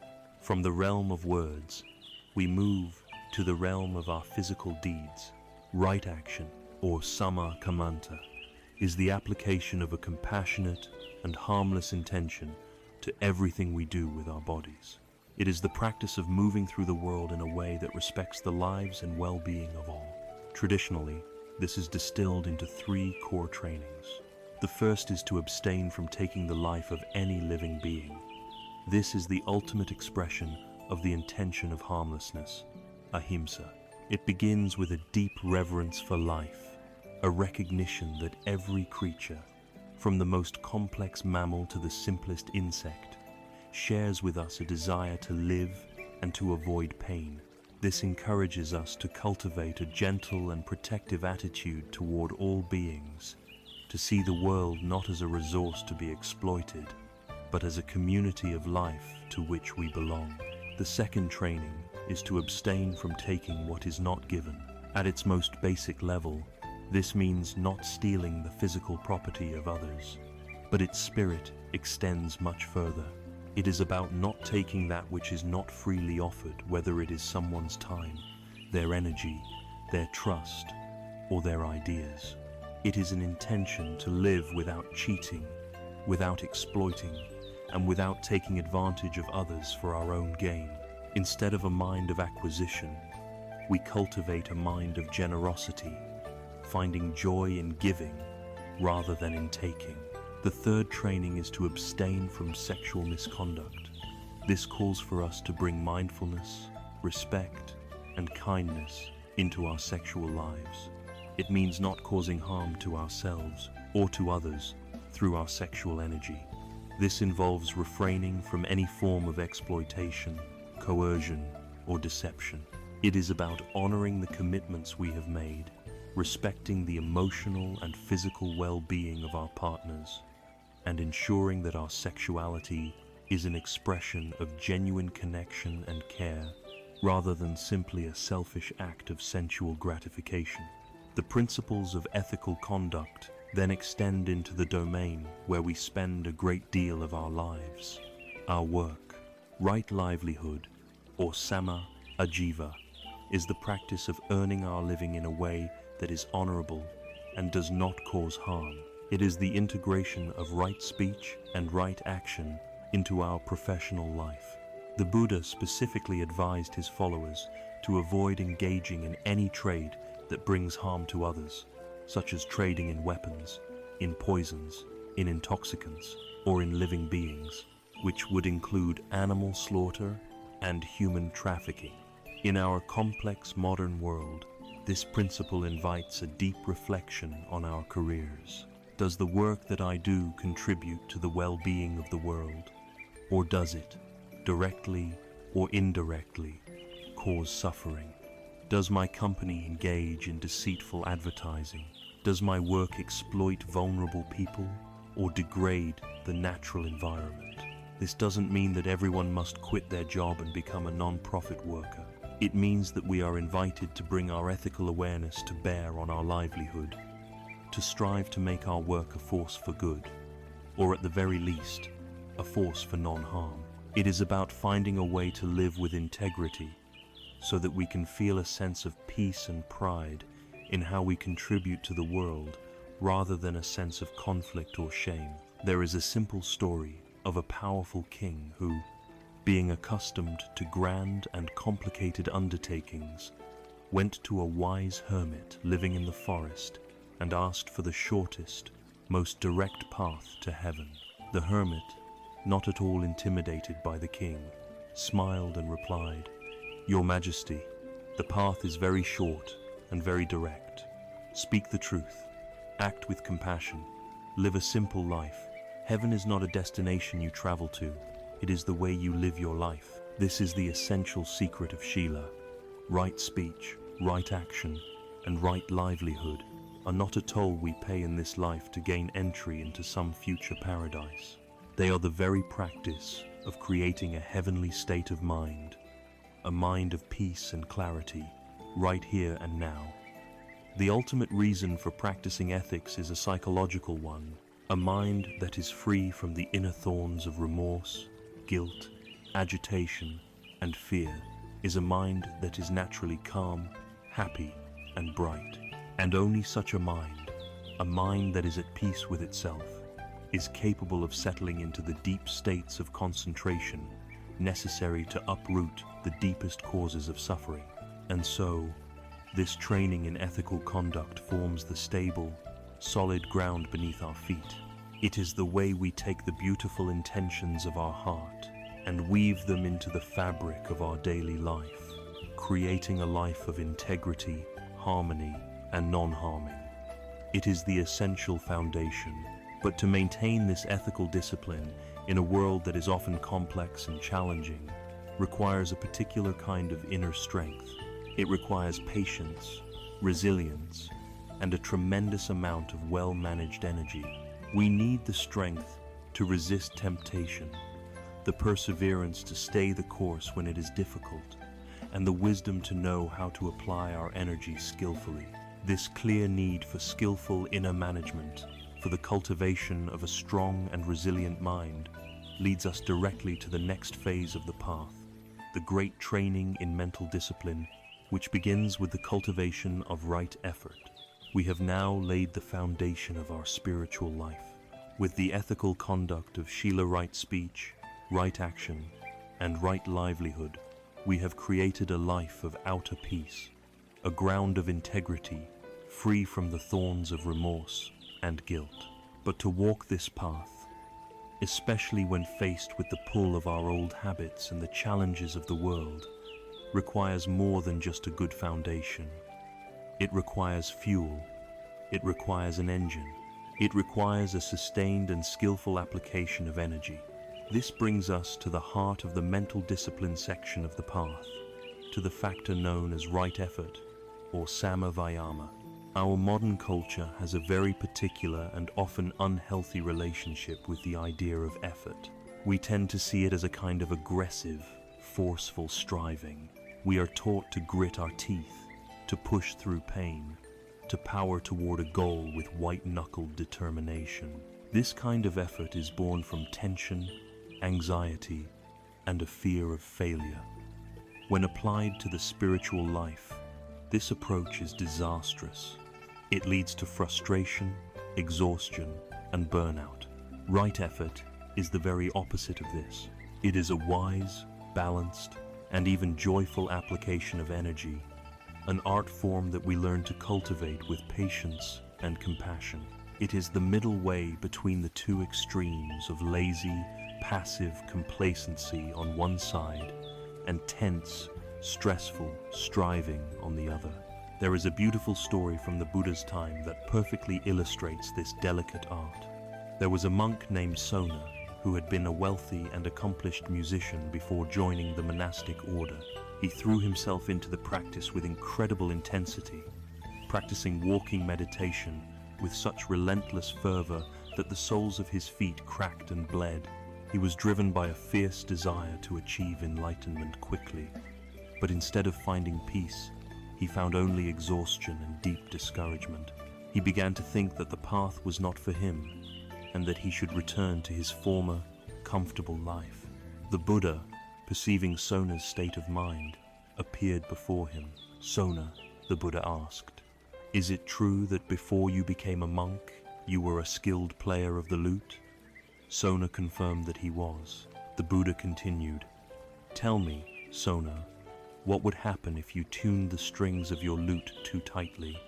Sona replied, "Venerable sir, if the strings were too tight, they would snap." "And what would happen," the Buddha asked, "if you tuned them too loosely?" "If they were too loose, Sona answered. They would produce no sound at all. The Buddha then delivered the crucial teaching. So it is, Sona, with the energy applied to the spiritual path. If the effort is too strenuous, it leads to restlessness, agitation, and burnout. If the effort is too slack, it leads to laziness and complacency. A practitioner must establish a balance in their energy, tuning it just right, not too tense and not too lax, just like a skilled musician tuning his lute to produce a beautiful, resonant, and harmonious sound. This is the essence of right effort. It is the art of tuning the instrument of our own being. This art of tuning our energy is practiced through a wise and comprehensive four-part strategy. We can think of it as a guide to skillful gardening for the mind. The first is the effort to prevent. This is the practice of guarding the garden gate. A wise gardener knows it is far easier to prevent weeds from being sown than to pull them out later. In the same way, we learn to guard our senses. We become mindful of what we allow into our minds through our eyes, our ears, our reading, and our conversations.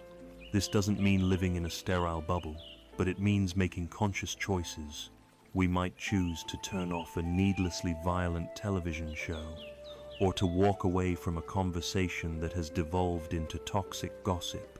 We do this not from a place of prudish fear, but from a place of wise self-care, knowing that exposing our minds to such things plants unwholesome seeds of anger, fear, and cynicism. This is the proactive, preventative effort of protecting our inner peace. The second is the effort to abandon. This is the art of weeding the garden. Inevitably, despite our best efforts at the gate, weeds will appear. A thought of intense anger toward a co-worker has sprouted. A wave of envy at a friend's success has arisen. A strong craving for something we know is unhealthy has taken root. The unskillful approach is either to violently suppress the weed-hating ourselves for having such a dhota to indulge it, letting it grow wild and take over the garden. Right effort is far more skillful. We first mindfully acknowledge the weed without judgment. Ah, there is anger. We see it clearly. Then, we can apply an antidote. We can meet the anger with a thought of loving kindness. We can counter the craving with a reflection on impermanence. Or we can simply observe the weed with patient, non-reactive awareness, and without the fuel of our attention, it will naturally wither and die. This is the skillful, gentle removal of what is unwholesome. The third is the effort to arouse. A gardener does not only weed, they actively plant beautiful flowers. This is the joyful effort of cultivating wholesome states that are not yet present. It is the conscious choice to create the causes and conditions for peace, love, and wisdom to arise. We can arouse a sense of gratitude by taking a few moments to reflect on the good things in our life, however small. We can arouse loving kindness by deliberately wishing ourselves and others well. We can arouse inspiration by reading a passage from a wise teacher, or by reflecting on the qualities of the Buddha. We can arouse a sense of calm by setting aside time for formal meditation. This is the proactive, creative aspect of the path, where we intentionally incline our mind toward the beautiful and the good. Finally, there is the effort to maintain. This is the practice of nurturing the blooms.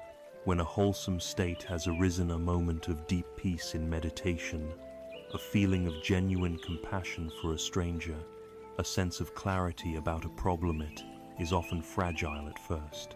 Our old habits of distraction and negativity can quickly return and crowd it out. The effort to maintain is the practice of recognizing this wholesome state, cherishing it, and allowing it to flourish. We might savor the feeling of peace, letting it settle into our body. We might encourage the feeling of compassion, allowing it to expand.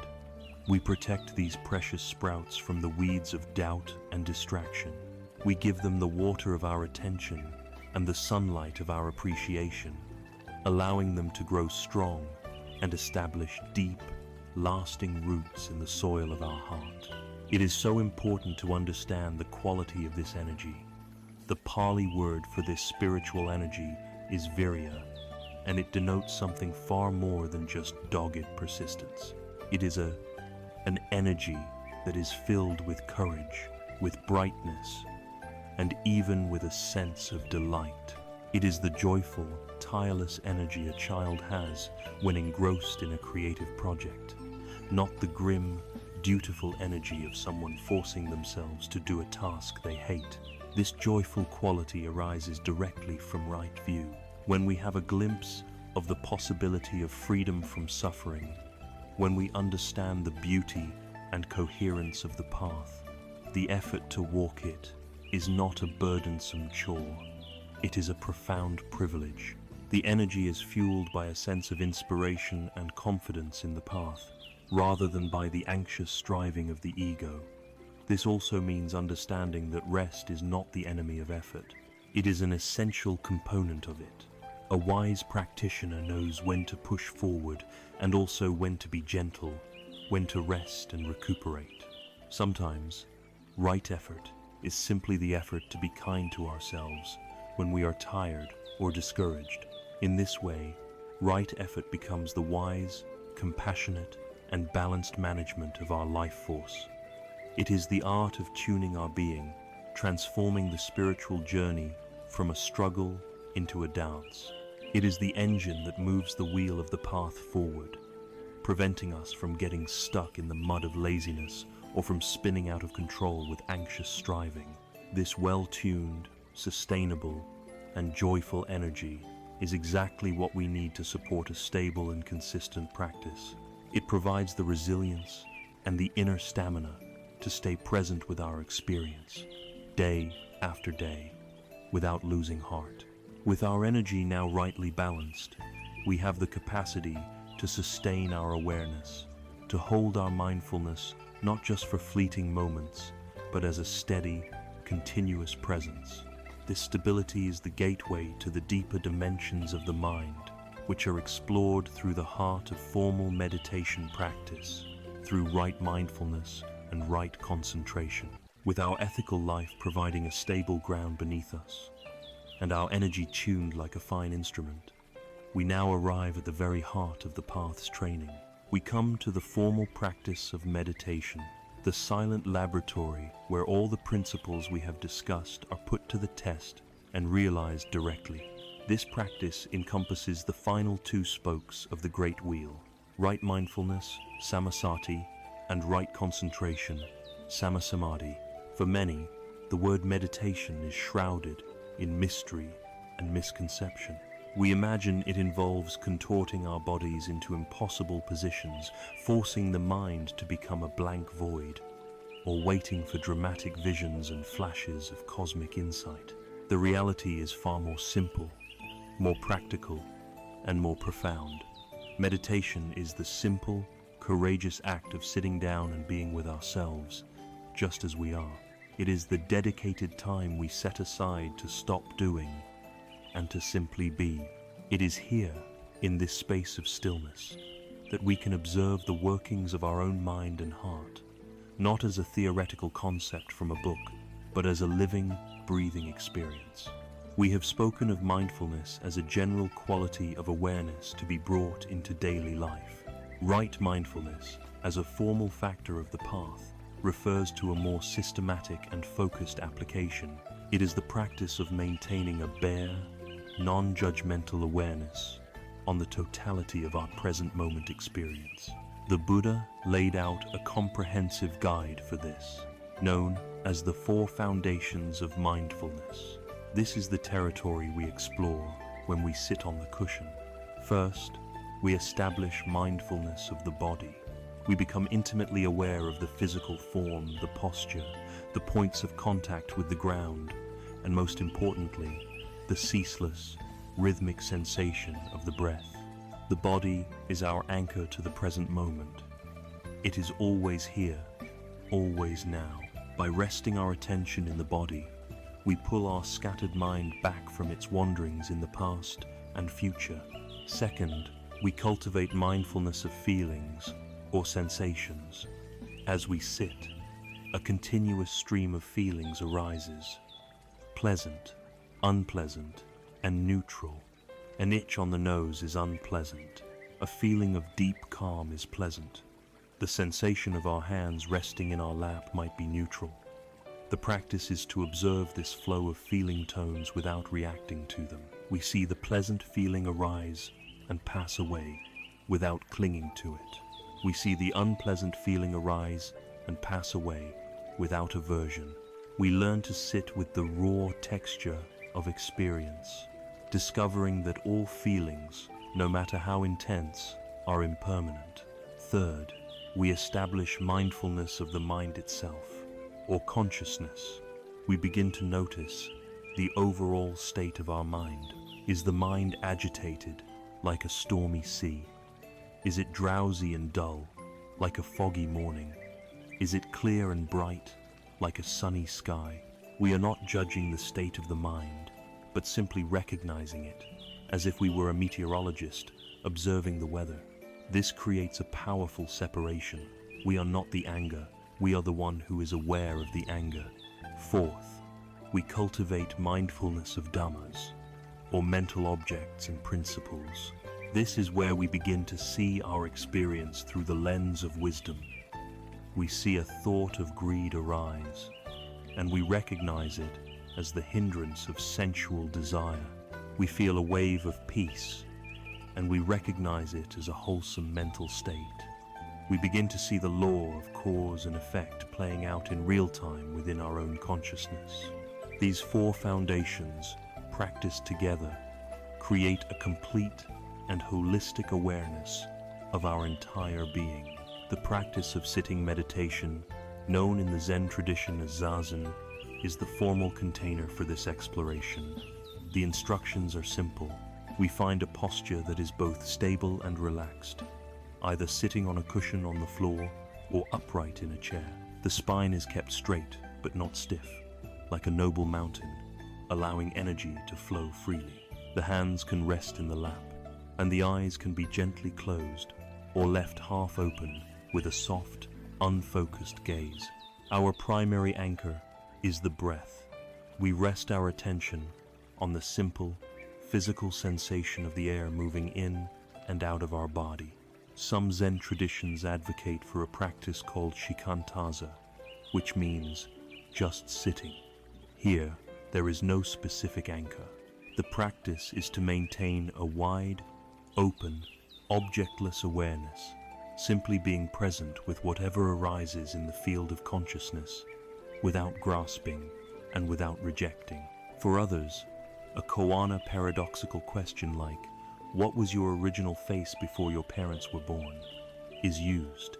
The koan is not a riddle to be solved by the intellect, but a tool to exhaust the conceptual mind, to bring it to a place of don't know, where a more direct, intuitive insight can break through. No matter the technique, when we sit in silence, we will inevitably encounter visitors. The mind will not simply be quiet and peaceful. The Buddha identified 5 common patterns of disruptive energy that arise in meditation, known as the 5 hindrances. These are not signs of failure. They are simply the mind's habitual patterns revealing themselves. The first is sensual desire, the mind drifting off into pleasant fantasies about food, sex, or comfort. The second is ill will, the mind replaying old arguments, nursing grievances, or feeling irritation and anger. The third is sloth and torpor, a heavy, dull, sleepy state where the mind lacks energy and clarity. The fourth is restlessness and worry, the classic monkey mind, jumping from thought to thought, planning, worrying, and analyzing. The fifth is skeptical doubt, the nagging voice that questions the practice, the teacher, or our own ability to succeed. Am I doing this right? Is this really working? The practice is to meet these hindrances not as enemies to be destroyed, but as messengers to be understood.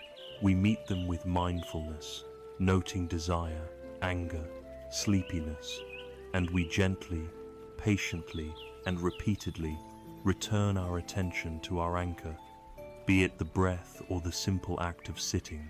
There is a powerful analogy for this process.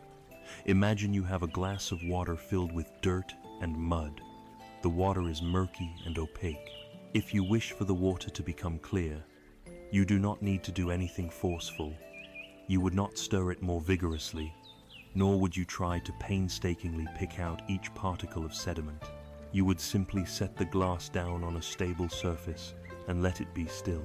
By its own nature, through the simple force of gravity, the mud and silt will gradually settle to the bottom, and as the sediment settles, the water, without any effort on your part, becomes clear. The mind is exactly like this glass of water. It is filled with the mud and sediment of our restless thoughts, our ingrained habits, and our emotional turmoil. Formal meditation is the radical act of setting the mind down, of holding it with a gentle and unwavering attention and allowing it to become still. We do not have to create clarity. We simply have to create the conditions for the mind's natural clarity to reveal itself. As the mud of the hindrances begins to settle through the steady practice of right mindfulness, the mind enters a state of deeper calm and stability. This is the arising of the eighth and final factor of the path, right concentration, or sama samadhi. Concentration is the mind's ability to become unified, to gather all of its scattered energies and rest them upon a single point, without distraction. If mindfulness is the gentle holding of awareness, concentration is the focused power of that awareness. The mind becomes less like a flickering candle in the wind and more like a steady, powerful laser beam. From this state of profound concentration, even deeper states of absorption, known as the jhanas, can arise. These are states of incredible bliss, tranquility, and profound equanimity, states in which the sense of a separate self begins to dissolve. While these states are beautiful, they are not the ultimate goal. Their purpose is to wash the mind clean and to forge it into a tool of incredible power and precision. A mind that has been sharpened and purified by concentration is capable of penetrating the deepest layers of reality, of seeing with unshakable clarity the truth of impermanence, unsatisfactoriness, and not self. Meditation, then, is this profound process of creating a silent, stable, and luminous inner space. It is not an escape from our life. It is the most powerful preparation for it. We are creating a mental and emotional refuge within ourselves, a place of calm and clarity we can return to amidst the storms of our daily existence.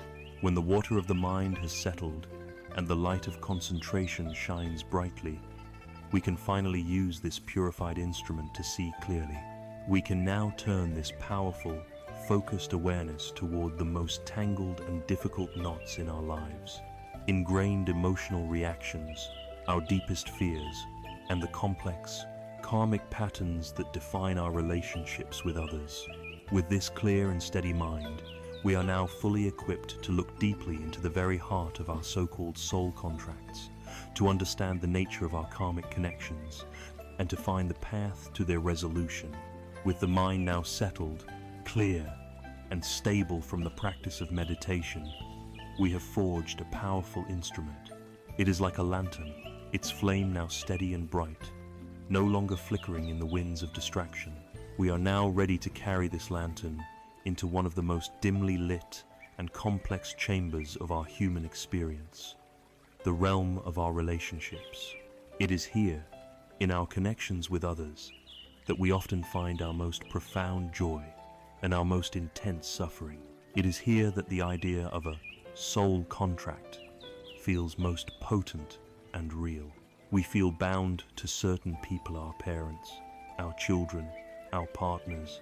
Our rivals be invisible threads of love, obligation, resentment, and karma. These connections feel ancient and deeply significant, as if we have chosen, on some other plane of existence, to meet in this life, to play out a specific drama.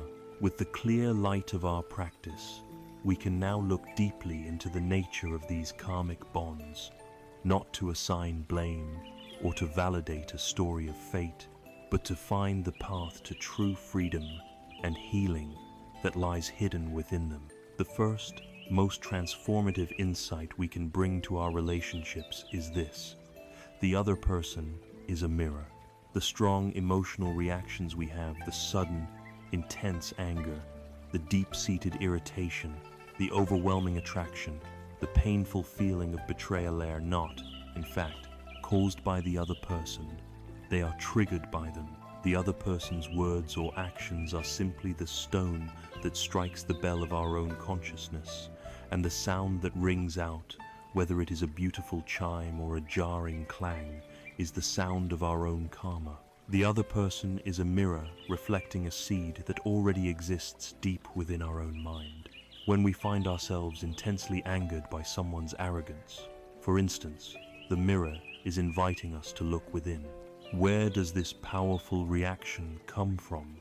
Perhaps it reflects our own hidden insecurity, our own fear of not being good enough, which makes their confidence feel like a threat.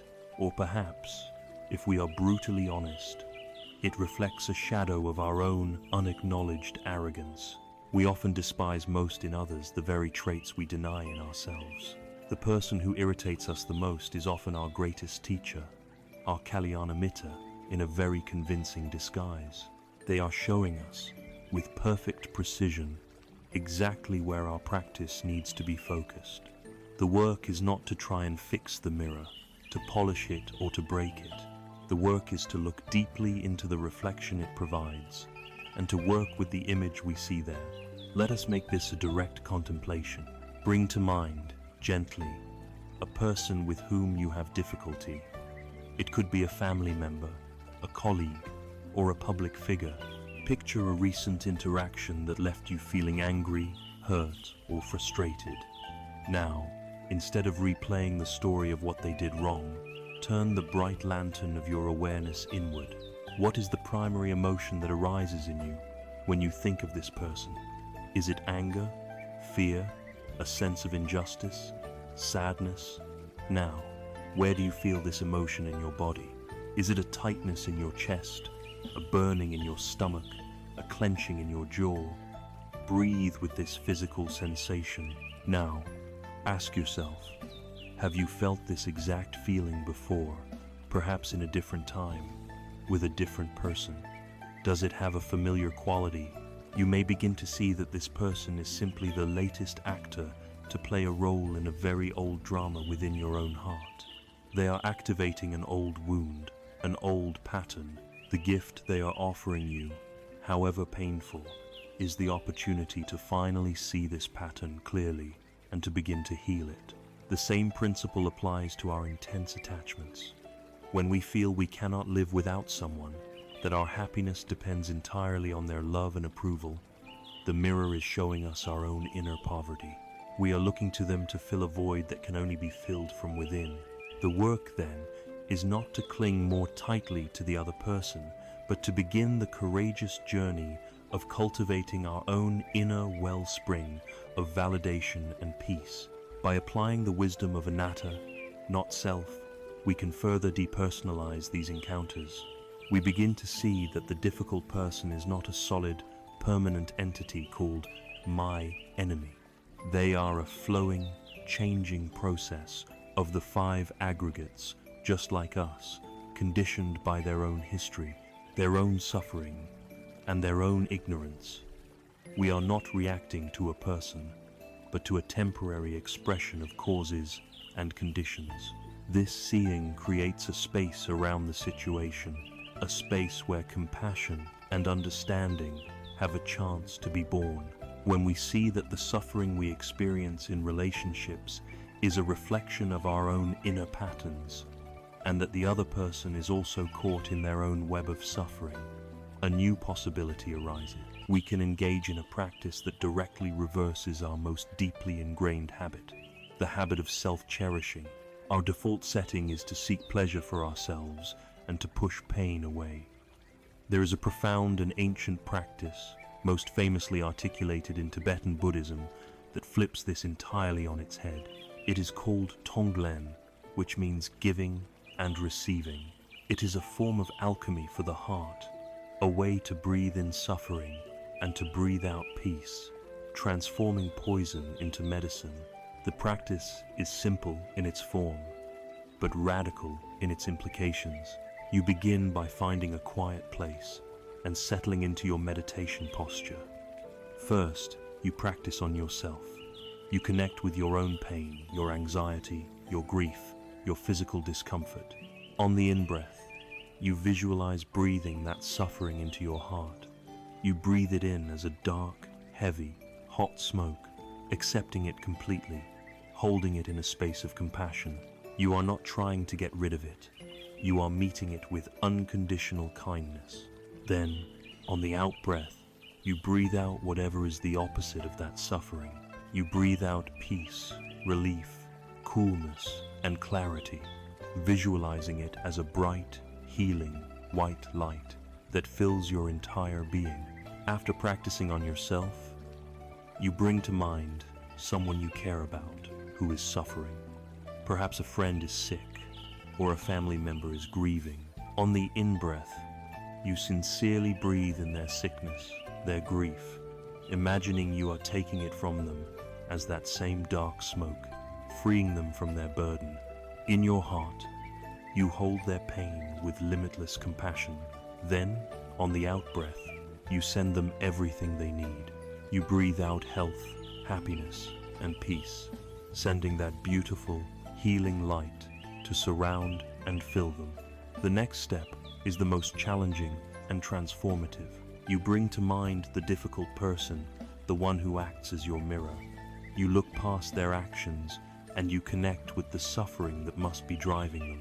You recognize that their anger comes from fear, their arrogance from insecurity, and with genuine compassion, you breathe in their fear, their insecurity, their confusion. You take on their pain, and you breathe out to them whatever they most need, a sense of safety, of peace, of clarity. In this moment, the rigid story of victim and perpetrator dissolves. There are only two suffering beings, and you are choosing to meet that suffering with an open and fearless heart. Finally, you expand your awareness to encompass all beings everywhere who are suffering in the same way, breathing in the collective pain of the world and breathing out boundless healing and peace for all. Tonglen is not a magical act of transferring suffering. It is a psychological masterpiece. By willingly breathing in what we fear, we dismantle our own aversion and discover a fearless heart. By selflessly breathing out what is good, we cultivate a boundless generosity and dissolve the tight, anxious knot of the ego. It is the ultimate practice of interconnectedness, the direct experience that my well-being and your well-being are not separate. This leads us to the final act of healing within our relationships, the liberating practice of forgiveness. Like renunciation, forgiveness is a widely misunderstood concept. It does not mean condoning harmful behavior. It does not mean you are saying, what you did was okay. It does not mean you must forget what happened or force a reconciliation with someone who is not safe. Forgiveness, in this spiritual context, is not something you do for the other person. It is a profound act of self-love, a gift of freedom you give to yourself. The Buddha used the powerful analogy of holding a hot coal. If you pick up a burning coal with the intention of throwing it at someone who has wronged you, who is getting burned, you are. Resentment, bitterness, and the desire for revenge are this hot coal. We hold on to them, replaying the story of our hurt over and over, believing we are somehow punishing the other person. But the only mind being poisoned is our own. The only heart being consumed by the fire is our own. Another powerful image is that of a man who, after being insulted, decides to carry a heavy, jagged rock on his back everywhere he goes, to remind himself of the wrong that was done to him. Years pass, and his back is bent and scarred, his life a misery under the constant weight of the rock. The person who insulted him has long since moved on and forgotten. Who is being punished by the rock? Only the one who insists on carrying it. Forgiveness is the conscious, courageous, and liberating act of putting down the rock. It is dropping the hot coal. It is making the decision that you will no longer allow something that happened in the past to cause you suffering in the present. It is a declaration of your own freedom. Like all deep practices, forgiveness is a process, not a single event. It begins with allowing yourself to feel the full measure of the pain, to honor the wound without getting lost in the narrative of blame. It involves offering deep compassion to the wounded part of yourself, the part that has been carrying the burden for so long. And then, when you are ready, it involves extending a measure of compassion toward the person who harmed you, not because their action was acceptable, but because right view shows us that their harmful action could only have come from their own deep well of suffering, their own ignorance, their own confusion. You see them not as a monster, but as another flawed, struggling, being caught in the web of karma. In this seeing, the tight knot of resentment begins to loosen. You are not freeing them. You are freeing yourself from the toxic bond that has tied you to them. You are cutting the final karmic cord.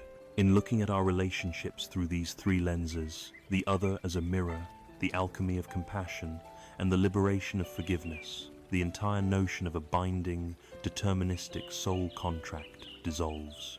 We see that there is no fixed contract, only a dynamic, ever-changing karmic dance. And we are not doomed to repeat the same painful steps forever. By working with our own mind, by looking in the mirror, by cultivating a brave and open heart, we can change the steps of the dance at any moment. We realize that all of this work on our relationships is, ultimately, an internal journey. The difficulties we experience with others are entirely fueled by the difficult emotions that arise within us in response to them. To truly find peace with others, we must first find peace within our own turbulent inner world. And so, our path now leads us even deeper inward, to a direct and fearless encounter with our own inner shadows, with the powerful, primal, and often overwhelming energies of anger and fear. Having turned the lamp of our awareness toward the complex web of our relationships, we discovered a profound truth. The conflicts we experience with others are almost always fueled by the fires of our own inner emotional reactions. A difficult relationship is like a recurring dream, and to understand it, we must be willing to look at the dreamer. Our journey, therefore, now leads us into the very heart of this inner world, to stand before the two great shadows that so often dictate our lives: anger and fear. In our ordinary, unmindful state, we typically have only two ways of dealing with these powerful energies. The first is suppression.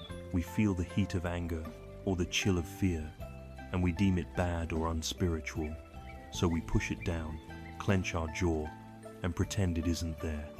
But an emotion suppressed does not disappear. It festers in the basement of our consciousness, gaining strength in the dark, only to erupt later with even greater force. The second approach is indulgence. We are completely swept away by the emotion. We become the anger, we become the fear, identifying with it so totally that it dictates our every word and action, often causing great harm to ourselves and others. The Buddha's path offers a third way, a middle path between suppression and indulgence. It is the way of mindful embrace. It is the courage to turn toward our inner demons, not with a sword, but with an open heart and a lamp of gentle curiosity, to learn what they have come to teach us. Let us first look at anger. Anger is a powerful, energetic, and often overwhelming emotion. Our instinct is to either lash out with it or to shame ourselves for feeling it. The great Zen master Thich Nhat Hanh offers a beautiful and transformative analogy.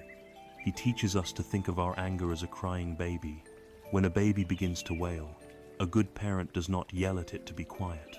They do not lock it in another room to ignore its cries. A good parent immediately stops what they are doing, goes to the baby, and picks it up tenderly. They hold the baby, embracing it with warmth and care. This is the first step in dealing with our own anger. We must stop and pick it up. We acknowledge its presence with mindfulness. Breathing in, I know that anger is here. Breathing out, I am holding my anger with tenderness. We don't have to do anything with it yet. The first act is simply to hold it, to feel its raw energy in our body, the heat rising in our chest, the tension in our shoulders, the rapid beating of our heart. We embrace it without judgment. Once we are holding our crying baby, the second step is to listen deeply to it. A baby cries for a reason. It is hungry, it is in pain, it is frightened. Anger, too, is almost always a secondary emotion, a loud and fiery mask that is protecting a much more vulnerable feeling underneath. Very often, the baby of our anger is crying because the baby of hurt is in pain. Anger is the ferocious guard dog that barks loudly to protect a soft, wounded part of ourselves. So, as we hold our anger with mindful compassion, we can gently ask it, "My dear anger, I see you. I am here for you. What is the pain you are trying to protect? What part of me feels unseen, unheard, disrespected, or afraid?"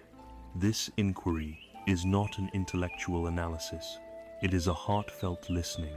As we listen, we might discover a deep sadness from an old wound, or a profound fear of being abandoned. By turning our attention to this underlying pain, by offering our compassion to the hurt that is the true source of the crying, the anger itself begins to lose its fuel.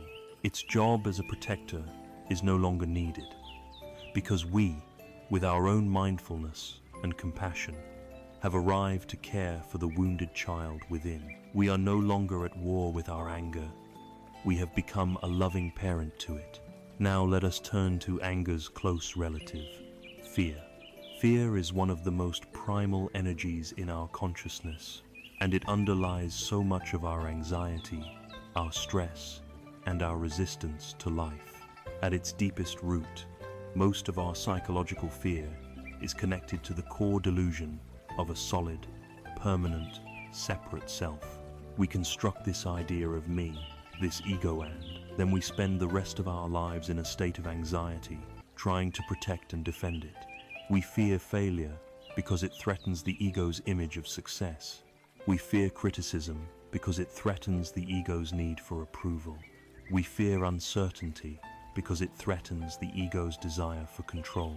Ultimately, all of these fears are echoes of the ego's greatest terror, its own annihilation, its own death. Here, the wisdom of right view becomes a direct and powerful medicine.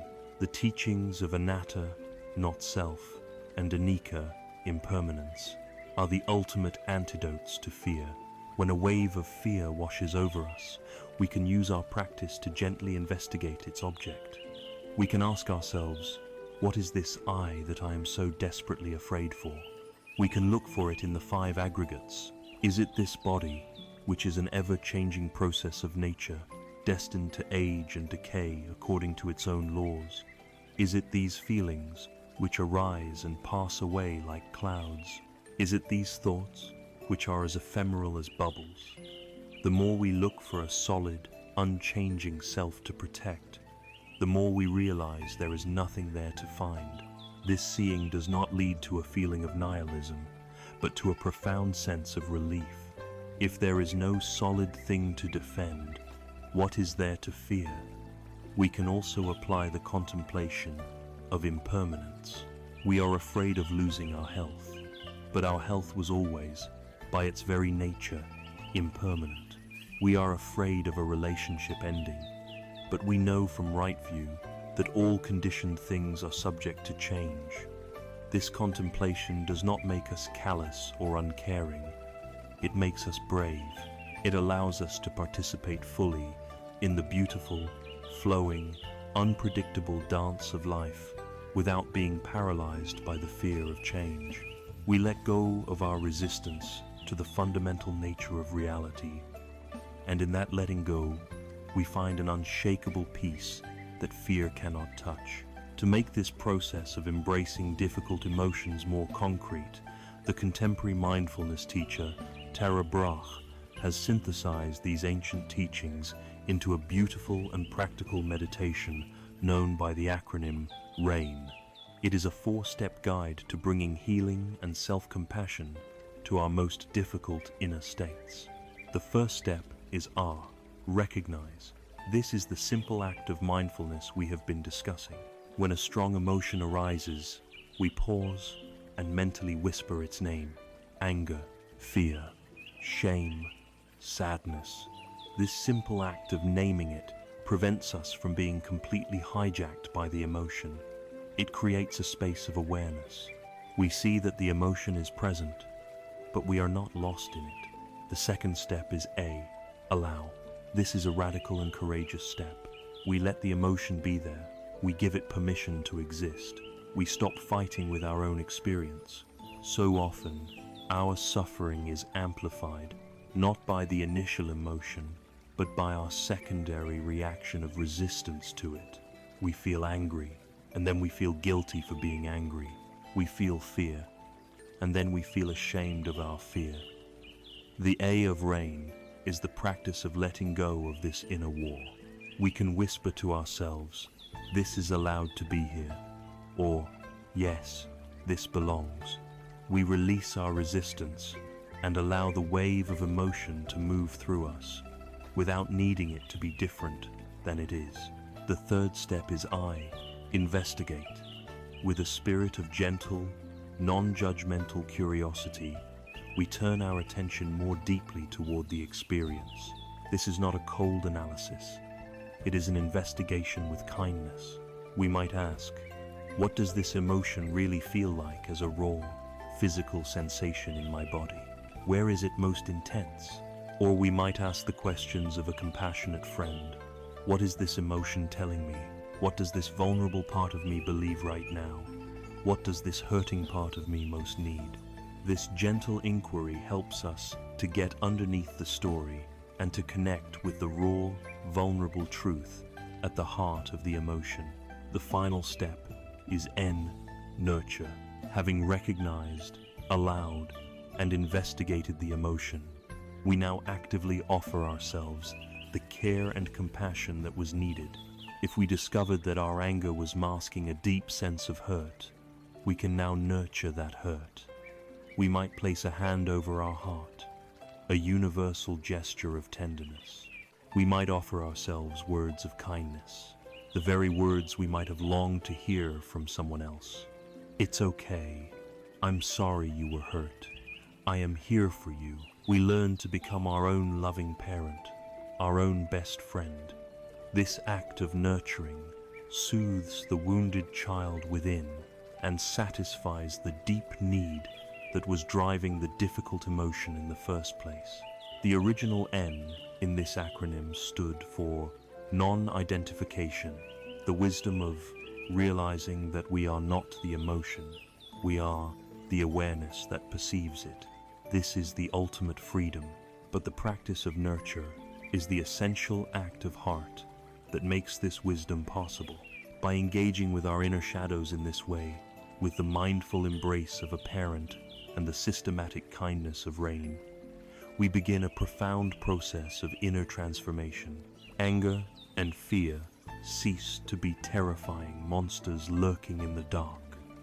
They become messengers, teachers, even friends. They show us where we are stuck, where we are wounded, and where we need to bring more love and attention.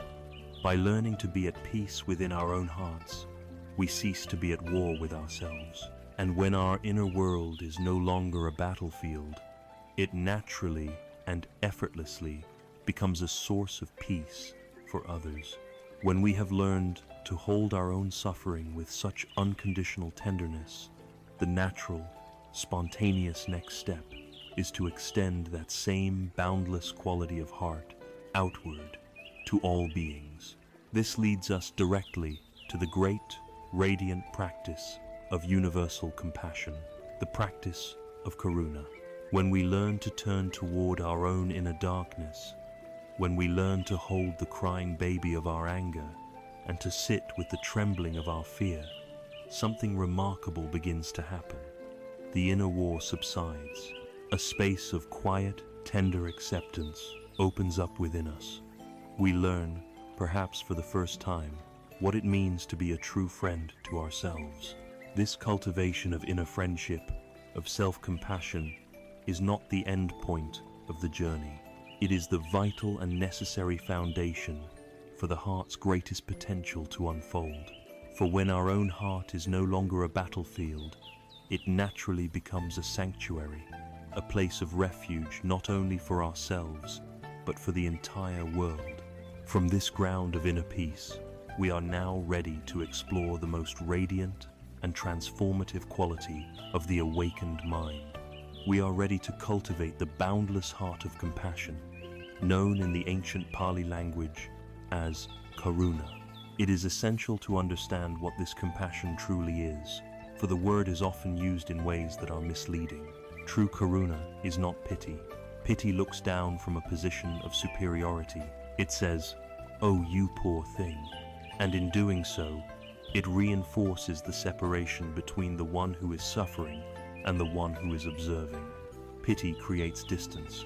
Karuna, on the other hand, is born from a recognition of equality and shared experience. It says, "I see your pain, and I know this pain within myself. We are in this together." Nor is karuna simply empathy.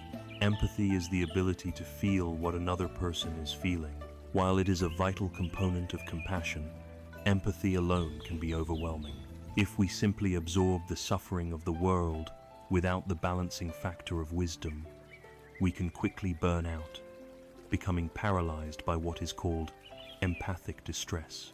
We drown in the sorrow of the world rather than becoming a lifeboat. And finally, karuna is not mere sentimentality, a sweet, vague feeling of warmth that has no consequence. True compassion is not passive. It is the trembling of the heart in the face of suffering, combined with the active, energetic, and wise intention to alleviate that suffering. It is love in action. It is the natural expression of a mind that has seen deeply into the truth of our interconnectedness. Through the lens of right view, we understand that there is no solid, separate self. The boundary between me and you is a porous illusion. Your suffering is, in a very real way, my suffering. Your well-being is inseparable from my own. From this profound understanding, compassion arises, not as a moral duty, but as the most logical and natural response imaginable. As natural as your right hand reaching to soothe your left hand when it is injured. The journey into this boundless compassion must, without exception, begin in one place, with ourselves. The saying, "You cannot pour from an empty cup," is one of the most profound truths of the spiritual path. For centuries, many spiritual traditions, particularly in the West, have been haunted by the idea that self-love is selfish, that self-care is indulgent, and that one should always put others first. This has created a deep-seated pattern of self-neglect and self-criticism, where we treat ourselves with a harshness we would never dream of inflicting upon a friend.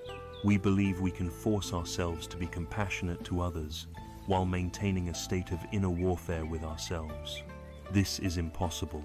The quality of our relationship with the world is a direct reflection of the quality of our relationship with ourselves.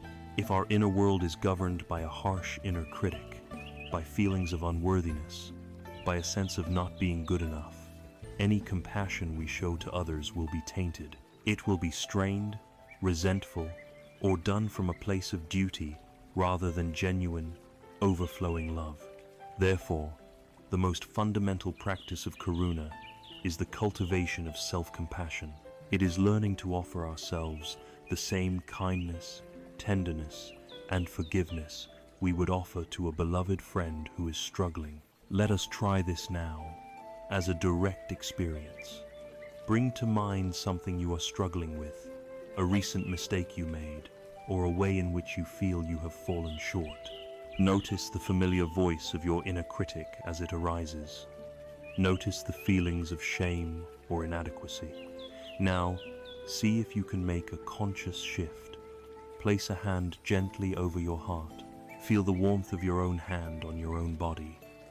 This is a simple, powerful gesture of self-care. Take a slow, deep breath. Now, offer yourself the words you would offer to a friend in the same situation. Perhaps something like, "This is really difficult. It's okay to feel this way. You are only human.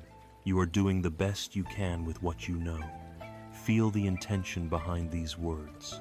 Let them be a soothing balm for your own wounded heart. You can also visualize the part of you that is hurting as a small, vulnerable child. See yourself as a loving parent, picking up this child, holding it securely, and whispering words of comfort and unconditional love. This is not self-indulgence. This is the essential act of filling your own cup, of building the inner resources of love and resilience that will become the source of your strength and generosity in the world. Only when we have learned to hold our own suffering with this kind of unconditional tenderness can we truly be present for the suffering of others without being overwhelmed. When our own cup is no longer empty, we can begin the formal practice of extending compassion outward. This practice is a form of meditation, or bhavana, which means cultivation. We are systematically cultivating the boundless states of the heart. We begin, as always, by finding a comfortable posture and connecting with our breath. Once the mind has settled, we bring to mind a benefactor or a dearly loved onnye friend, a family member, a pet. We visualize them clearly, and we call up the feeling of warmth and appreciation we have for them. We then extend the sincere wish, the intention of karuna. May you be free from your suffering. May you be free from your pain, your anxiety, and your fear. May you find peace. We repeat these phrases gently, letting the feeling of compassion fill our heart and radiate outward toward this person. After spending some time here, in this easy and pleasant stage, we stretch the muscle of our heart. We bring to mind a neutral person, someone we see regularly, but for whom we have no strong feelings, sir. A person who serves us coffee, a neighbor we pass on the street. We see them also as a human being, with their own secret hopes, their own private sorrows, their own desire to be free from suffering, and we extend the same wish to them. May you too be free from your suffering. May you too find peace. In this step, we are breaking down the mind's habit of categorizing people into important and unimportant. We are recognizing the shared humanity in everyone. The next stage is the great challenge and the most transformative part of the practice. We bring to mind a difficult person, someone who has hurt us, someone for whom we feel anger or resentment. This is where our practice truly bears fruit. It is, of course, very difficult. We do not try to force a feeling of sentimental love. We start with the wisdom of right view. We recognize that this person's harmful actions must come from their own place of suffering. Happy, peaceful people do not go around causing harm. Their anger comes from their fear. Their cruelty comes from their pain. Seeing this, we try, as best we can, to form the intention in our heart. Just as I wish to be free from my suffering, may you be free from the suffering that causes you to act in these harmful ways. May you find the peace that would heal your heart. This is not about condoning their actions. It is about freeing ourselves from the prison of our own hatred. It is a radical act of compassion that sees the suffering behind the mask of the perpetrator. Finally, having worked with these specific individuals, we allow our heart to become boundless. We imagine our compassion as a golden light, radiating out from our chest, spreading in all directions, forward, backward, left, right, above, and below. We send it to all people in our city, our country, to all humans on the planet, friends and enemies alike. We extend it to all animals, all creatures great and small, in the air, on the land, and in the sea. We send it to all beings in all realms of existence, seen and unseen. We hold the entire universe in our heart, and we breathe out one simple, all-encompassing wish. May all beings be free from suffering. When practicing this, it is common to encounter obstacles. We might feel like we are just repeating empty words. The key is to connect with the sincere intention, however small. We might feel overwhelmed by the sheer scale of the world's suffering. The key is to remember that our job is simply to generate this healing energy. We are not single-handedly responsible for saving the world. Our practice is a contribution, a drop of medicine in a vast ocean. This leads to a crucial point. True compassion must be married to wisdom. Without wisdom, compassion can easily become what the great Tibetan teacher Chogyam Trungpa called idiot compassion. This is a blind, sentimental helping that, in its naivety, often ends up causing more harm. Idiot compassion is giving a recovering alcoholic a drink because they say it will make them feel better. It is endlessly enabling a person's destructive behavior because we are afraid to set a firm boundary.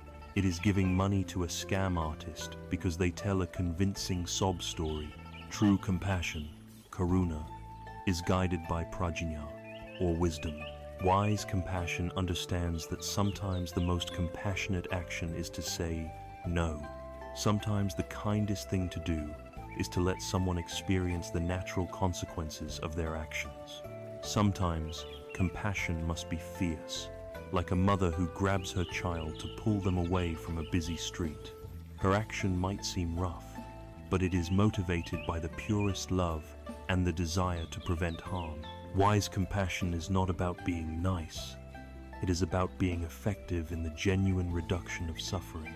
When compassion is cultivated in this deep, wise, and boundless way, it becomes the most powerful force for transformation in the world. It is the motivation that allows us to engage with the immense suffering of the world without being crushed by it. Our personal meditation practice is not an escape from the world's problems. It is the essential training we undertake to develop the inner strength, resilience, and wisdom to face them effectively. The great social and environmental challenges we face are a form of collective karma. They are the result of countless individual actions of greed, hatred, and delusion, accumulated over generations. The only force powerful enough to begin to heal this collective karma is the force of collective compassion. Every time one individual awakens their own compassionate heart, they add a drop of light to the world, making it a little easier for others to do the same. This is the ultimate expression of our practice in the world. The awakened heart, full of this boundless and wise compassion, is the greatest treasure that a human being can possess. It is a source of unshakable peace and inexhaustible strength.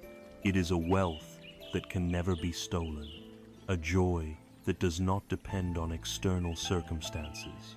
When your heart is truly full of this inner richness, this love for yourself and for all beings, the frantic, anxious pursuit of external things, more money, more status, more possessions begins to seem strangely hollow.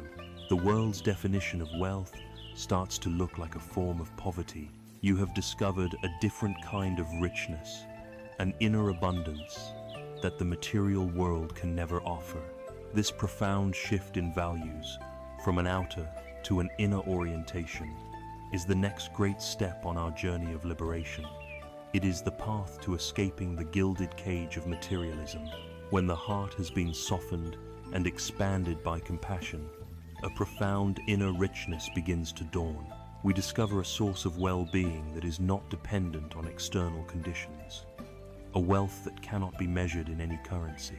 This discovery places us in direct contrast with the prevailing religion of the modern world, an ideology so pervasive that we rarely even notice it as a belief system.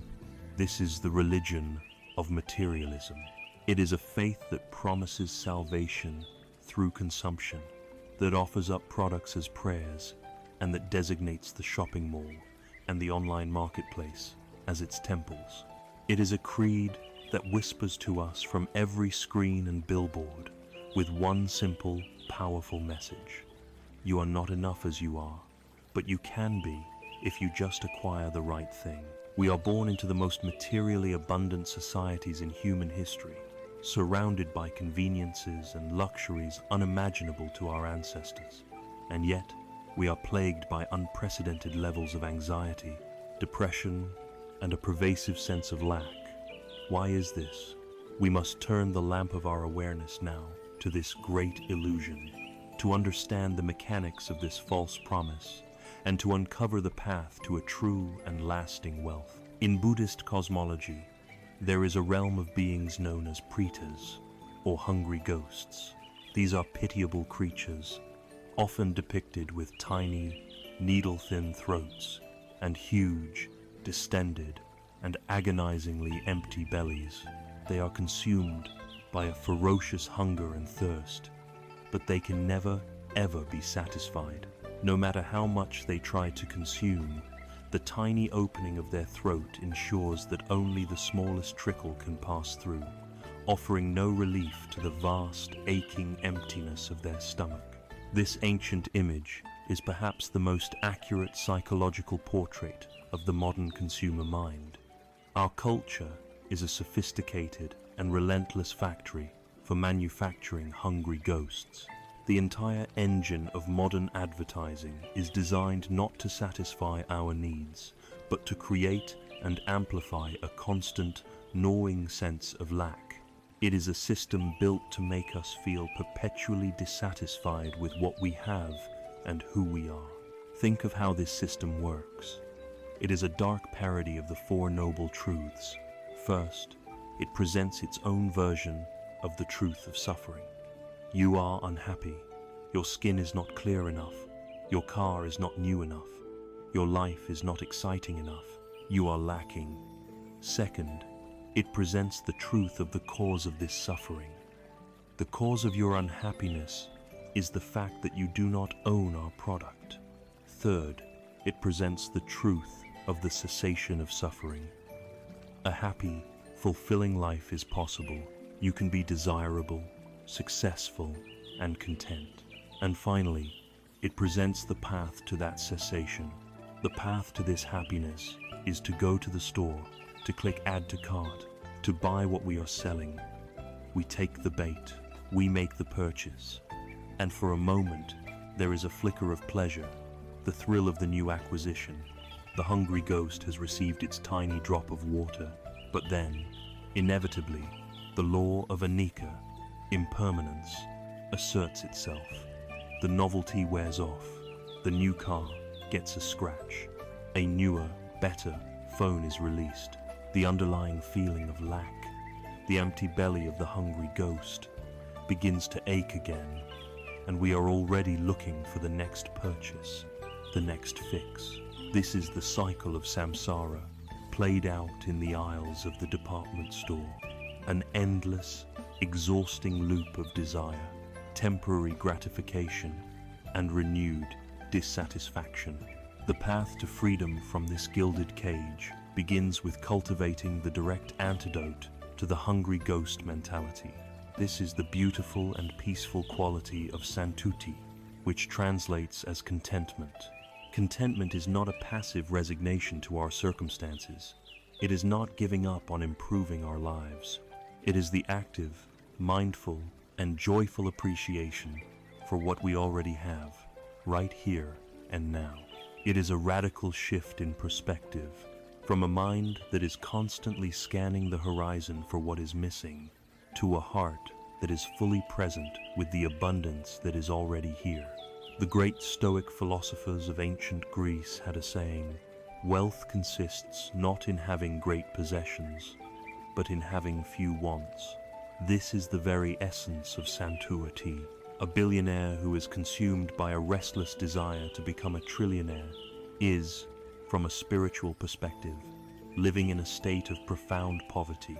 Their mind is the mind of a hungry ghost, a person of simple means who feels a deep sense of gratitude for their health, their friends, and the simple food on their table is truly rich.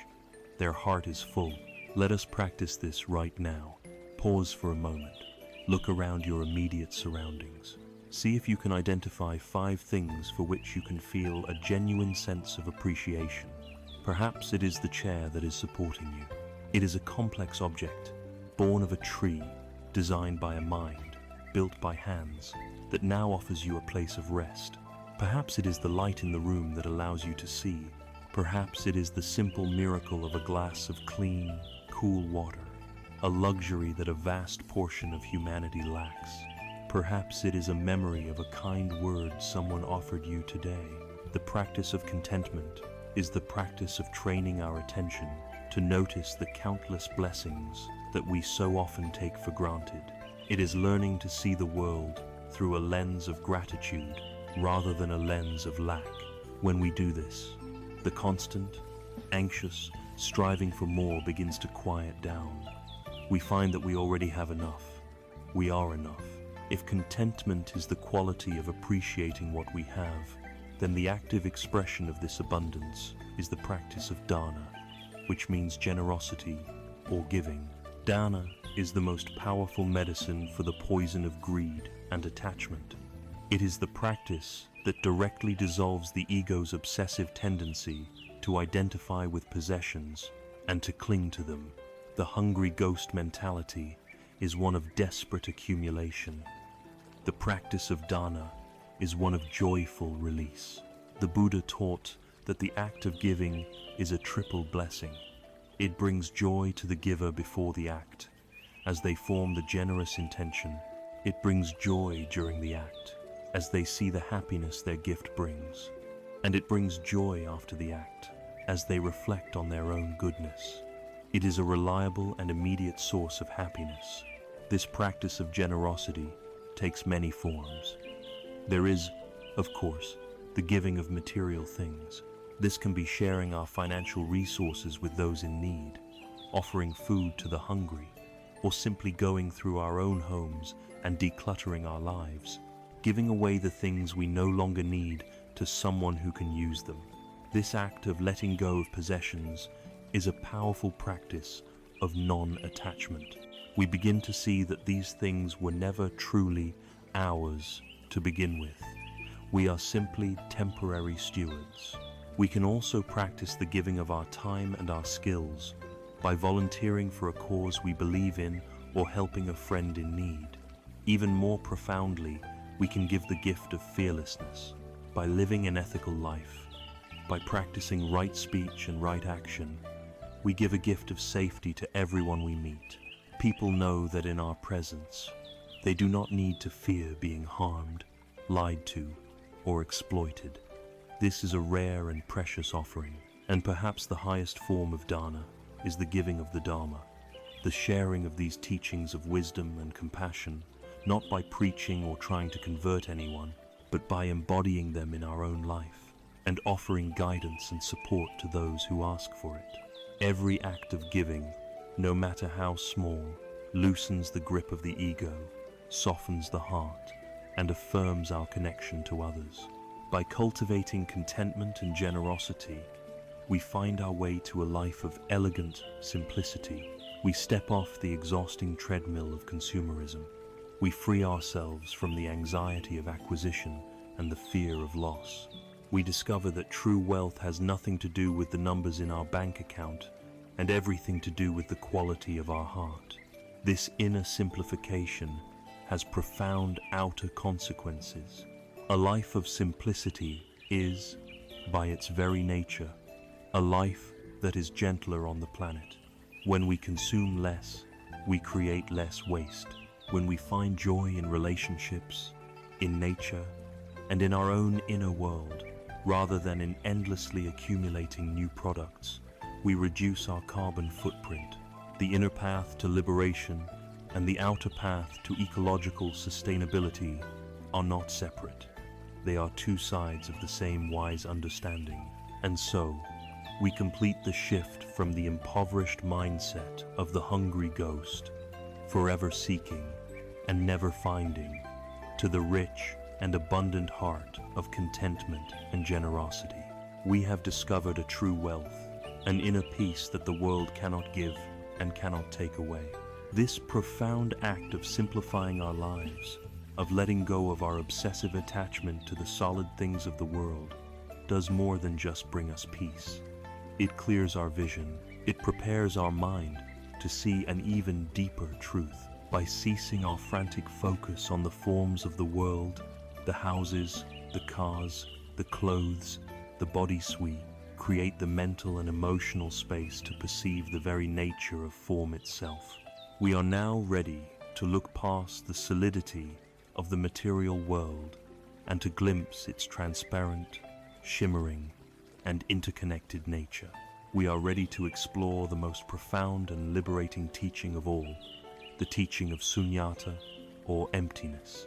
We have journeyed inward, from our relationships with others to our relationship with ourselves, and from there to our relationship with the material world. We have learned to let go of our attachments to people, to emotions, and to things. Now, our path takes us to its most profound and subtle destination. We must now let go of our attachment to the very fabric of reality itself. We must turn the clear, bright lantern of our meditative mind toward the nature of existence and ask the deepest question: what is the fundamental nature of the forms we perceive? This inquiry leads us to the pinnacle of Buddhist wisdom, a teaching so deep it can shatter our entire worldview and liberate us from the final, most subtle layer of suffering. This is the teaching of sunyata, or emptiness. Let us be very clear from the outset.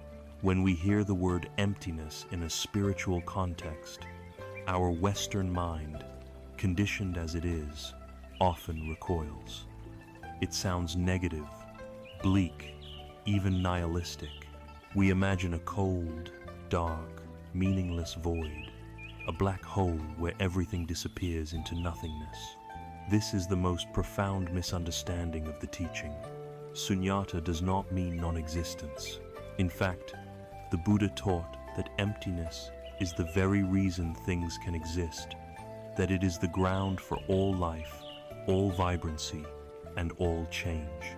Emptiness, in this context, means empty of a separate, solid, independent, and permanent self. It does not mean that things are not here. It means they are not here in the way we think they are. It is not an absence, but a radical, luminous, and all-encompassing presence. It is the teaching of our profound and total interconnectedness. Let us begin with a simple, beautiful image made famous by the Zen master Thich Nhat Hanh. Look deeply at a flower in your mind's eye, a beautiful rose perhaps. We give it the label flower. We perceive it as a single, separate object. But the teaching of emptiness invites us to look more deeply. What is this flower truly made of? If we look, we can see the sunshine. Without the sun, the flower could not exist. So the sun is inside the flower. If we look, we can see a cloud. Without the cloud, there would be no rain. And without rain, the flower would wither and die. So the cloud is inside the flower. If we look further, we see the soil, the rich minerals, the earthworms that aerated the soil, the farmer who planted the seed, the farmer's parents, the entire chain of life that made the gardener possible. If we take away the sunshine, the rain, the soil, the air, and all these non-flower elements, there is nothing left. The flower, then, is entirely made up of things that are not the flower. It is empty of a separate, independent self. Yet, here it is, a vibrant and beautiful reality. This is the meaning of emptiness. The flower is empty of a separate self, but it is full of the entire cosmos. Thich Nhat Hanh coined a beautiful term for this reality: interbeing. The flower does not exist on its own. It is with the sun, the cloud, and the soil. And so do we. We are empty of a separate, isolated self. We are full of our parents, our ancestors, the food we have eaten, the air we are breathing, the language we speak, the ideas we have learned. We interact with every single thing in the universe. This profound insight is captured in the most famous and enigmatic lines from the Heart Sutra, a core Buddhist text. Form is emptiness, emptiness is form. This can sound like a baffling, paradoxical riddle, but we can understand it with another simple image: a wave on the ocean. Look at a single wave. It has a distinct form. It has a beginning as it rises, a middle as it crests, and an end as it dissolves into the shore. It has a particular height, a shape, a color. This is its conventional reality. We can point to it and say, that is a wave. This is the form part of the equation. But now, let us look more deeply into the nature of this wave. What is it made of? It is made of water. It is 100% water. Is there anything in the wave that is a separate, independent waveness to number? The wave is completely empty of being a separate thing. It is full of ocean.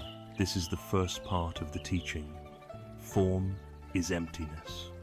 The tangible form of the wave is, in its ultimate nature, empty of any separate existence. Now for the second part. Emptiness is form. We look at the great ocean, this water, nature that we are calling emptiness. Is this emptiness a blank, formless nothingness that exists somewhere separate from the wave? Number. The emptiness, the water, is the very substance that allows the wave to arise. The water expresses its potential as a wave, as a ripple, as a swell, as foam. The emptiness is not a void. It is a dynamic, creative, luminous potential that gives birth to all possible forms. Emptiness is not the opposite of form. It is the very heart of form. They are two sides of a single reality, inseparable, like a coin that has two sides but is still one coin. And so it is with us. Our body, our thoughts, our feelings. This is our form, our temporary wave-like manifestation. But our ultimate nature, our true identity, is the vast, deep, untamable ocean of being itself, the interconnected emptiness from which all forms arise and to which they all return.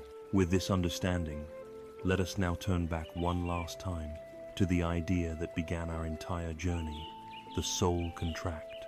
What does the wisdom of emptiness have to say about this? A contract, by its very definition, requires at least two solid, separate, and enduring parties. It requires a me who signs and an other who signs, and it requires a binding document that persists through time. But the teaching of emptiness reveals this entire structure to be an illusion. If our so-called self is like a wave, a temporary pattern of energy that arises and passes away, where is the solid entity that could be party to a contract? Who was it that signed? Was it the self of a past life? A wave that has long since dissolved back into the ocean? And who is it that is bound by it now? Is it this current self, this present wave, which is also in a state of constant flux and will soon dissolve? The teaching of emptiness shows us that not only is the self a concept, a label for a process, but the contract itself is also just a story, a label, empty of any inherent binding reality. From the ultimate perspective, there is no prisoner, there is no prison, and there is no binding contract. There is only the ceaseless, flowing, interconnected dance of cause and effect, of karma playing out through infinite forms. This realization is the ultimate liberation from the feeling of being fated or bound by the past. This vision of emptiness is not a cold, sterile, or disconnected one. It is not an intellectual abstraction. It is the very ground of true, boundless compassion. As long as we believe we are a separate wave, we are concerned primarily with the fate of our own little wave. We fear other waves that seem bigger. We are jealous of waves that seem more beautiful, and we are indifferent to the waves that are far away. But the moment you realize, truly and deeply, that your ultimate nature is the ocean, your perspective shatters. You realize that you are not separate from any other wave. The suffering of another wave is the suffering of your own water. The joy of another wave is the joy of your own substance. When the illusion of separation dissolves, compassion is no longer a moral principle we must strive to practice. It becomes the simple, spontaneous, and overwhelming response of the heart. The wisdom of emptiness and the warmth of compassion are one and the same. And so, sunyata, emptiness, is the ultimate freedom. It is freedom from the tyranny of our labels, the prison of our concepts, and the heavy burden of our stories, including the most fundamental story of all, the story of a separate me. It is the permission to relax, to let go, and to see the world not as a collection of threatening, solid objects, but as a vibrant, shimmering, and miraculous dance of interdependence. When the mind is able to rest in this understanding, when it truly sees that there is no solid ground to stand on, no fixed self to defend, and no ultimate destination to arrive at, a profound question arises. How then does one live? How does a mind that has seen through the illusion of solidity function in the world of forms? A mind that sees emptiness is a mind that is no longer attached, no longer stuck. It can move through the world with an incredible lightness, a profound grace, and an unshakable peace. This is the state of the unattached mind. The journey into the heart of wisdom has led us to a place of profound stillness and clarity. We have stood before the liberating, and perhaps unsettling, truth of sunyata, or emptiness. We have seen that the self we have worked so hard to defend is not a solid entity, but a flowing process. We have seen that the world we try so desperately to control is not a collection of separate, solid things, but a shimmering, interconnected dance of causes and conditions. A mind that has truly begun to absorb this insight cannot continue to function in the same old way. It is like a person who has discovered they have been living their entire life in a dream. Once the dream is recognized as a dream, their relationship to its events changes forever. This new way of being, this new mode of operating in the world, is the state of the unattached mind. It is the practical, lived expression of freedom. In one of the most important Mahayana texts, the Diamond Sutra, there is a core instruction that encapsulates this entire teaching. The Buddha says, one should develop a mind that abides nowhere. Let us unpack this profound statement. Let the mind arise. This is the first, crucial recognition. The path is not about creating a blank, empty mind. Thoughts, feelings, sounds, sights, memories, plans, these will continue to arise. The mind's nature is to produce experience. The practice is not to stop this arising. The crucial part of the instruction is the second clause, yet abide nowhere. To abide means to settle, to land, to build a nest, to take up residence. Our suffering comes not from the arising of thoughts and feelings, but from our tendency to let them abide. A thought of anger arises, and we invite it in, serve it tea, and allow it to build a fortress in our mind, where it resides for days, weeks, or even years. A feeling of success arises, and we cling to it, building a fragile identity around it. A home we then live in constant fear of losing. An insult arises, and we allow it to become a permanent resident. a ghost that haunts every room of our consciousness. The unattached mind is a mind that has ceased this habit of nest building. It is like a perfect, luminous mirror. A beautiful face or a grotesque mask can pass before it. The mirror reflects both perfectly, without judgment, without preference. But once the image is gone, the mirror does not hold on to its reflection. It remains clear, open, and ready for whatever comes next. This is a mind that abides nowhere. To understand the freedom of this state, it is helpful to first examine its opposite, the state of the sticky mind. This is the ordinary, untrained mind for most of us. It is a mind coated in a kind of psychic glue. Every experience that passes by gets stuck to it. We have an argument in the morning, and we are still replaying it in our minds in the evening, analyzing every word, imagining different comebacks. We are stuck to the argument. We achieved something great 10 years ago, and we continue to introduce ourselves through the lens of that past success. We are stuck to a memory of glory. We experience a painful failure or humiliation, and we allow it to define our sense of self-worth for the rest of our lives. We are stuck to our shame. This sticky mind is a mind that is constantly burdened by the past and anxious about the future. It is heavy, slow, and full of suffering because it is dragging the weight of every place it has ever landed. There is a famous Zen story that perfectly illustrates the difference between the sticky mind and the flowing, unattached mind. Two monks, one older and one younger, were on a long journey. They came to a river that was swollen from recent rains. A young woman stood at the bank, dressed in fine silks, afraid to cross for fear of ruining her clothes and being swept away. Without a word, the younger monk walked over to her, lifted her into his arms, carried her across the turbulent river, and set her down gently on the other side. He then continued his journey. The older monk was aghast. He was fuming. The monastic rules were very clear. A monk was not to touch a woman. For hours, as they walked, the older monk stewed in his own silent indignation, replaying the scene in his mind, building a case against his companion.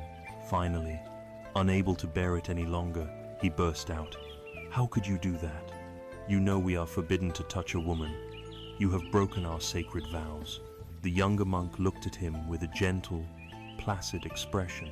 He replied softly, "Brother, I left that woman by the riverbank hours ago. Are you still carrying her?"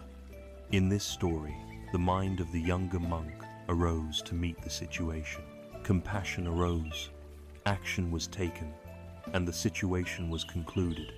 His mind then returned to its natural, flowing state. It abided nowhere. The older monk's mind, however, latched onto the event.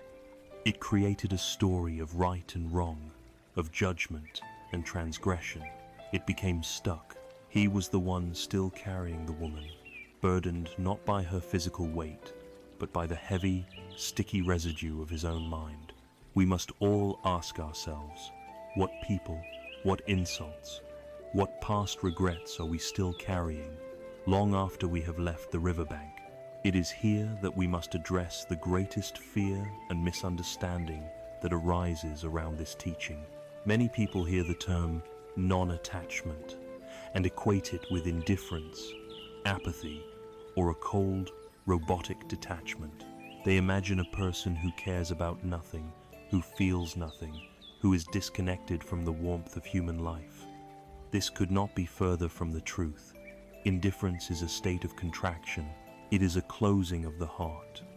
It is a defense mechanism born of fear, a decision to push the world away so that it cannot hurt us. Indifference is a form of aversion, a state of deep unfreedom. True non-attachment, which is better understood as the sublime quality of equanimity, upekkha, is the very opposite. It is a state of radical openness, profound engagement, and limitless love. Non-attachment is not that you don't care. It is that you care so deeply and so wisely that your well-being is not dependent on a particular outcome. It is the ability to love someone with your entire being, without needing them to be a certain way in order to make you happy. It is the ability to work passionately for justice in the world, without being personally shattered by setbacks. It is the ability to feel the world's immense sorrow completely, without drowning in it. The attached heart is a small and fragile heart. It can only love a few people, and it is constantly anxious about losing them. It can only tolerate a narrow range of experiences, and it is constantly trying to control life to keep it within those bounds.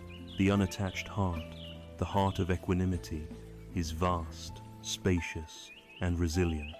It can hold everything, the joy and the sorrow, the success and the failure, the praise and the blame, with a deep and unshakable peace. In fact, this spacious quality of non-attachment is the only possible ground for true, sustainable compassion. If your happiness is destroyed every time you encounter suffering, you will quickly become useless to those who are suffering. A surgeon must care deeply about saving her patient's life, but she cannot be so attached to the outcome that her hands tremble with anxiety during the operation. Her effectiveness depends on a combination of deep care and cool, clear-headed action. A parent must love their child fiercely, but true love means not being so attached that they cannot allow the child to grow, to make their own mistakes, and to become their own person. The unattached mind, therefore, is not a cold mind. It is the warmest, bravest, and most loving mind of all.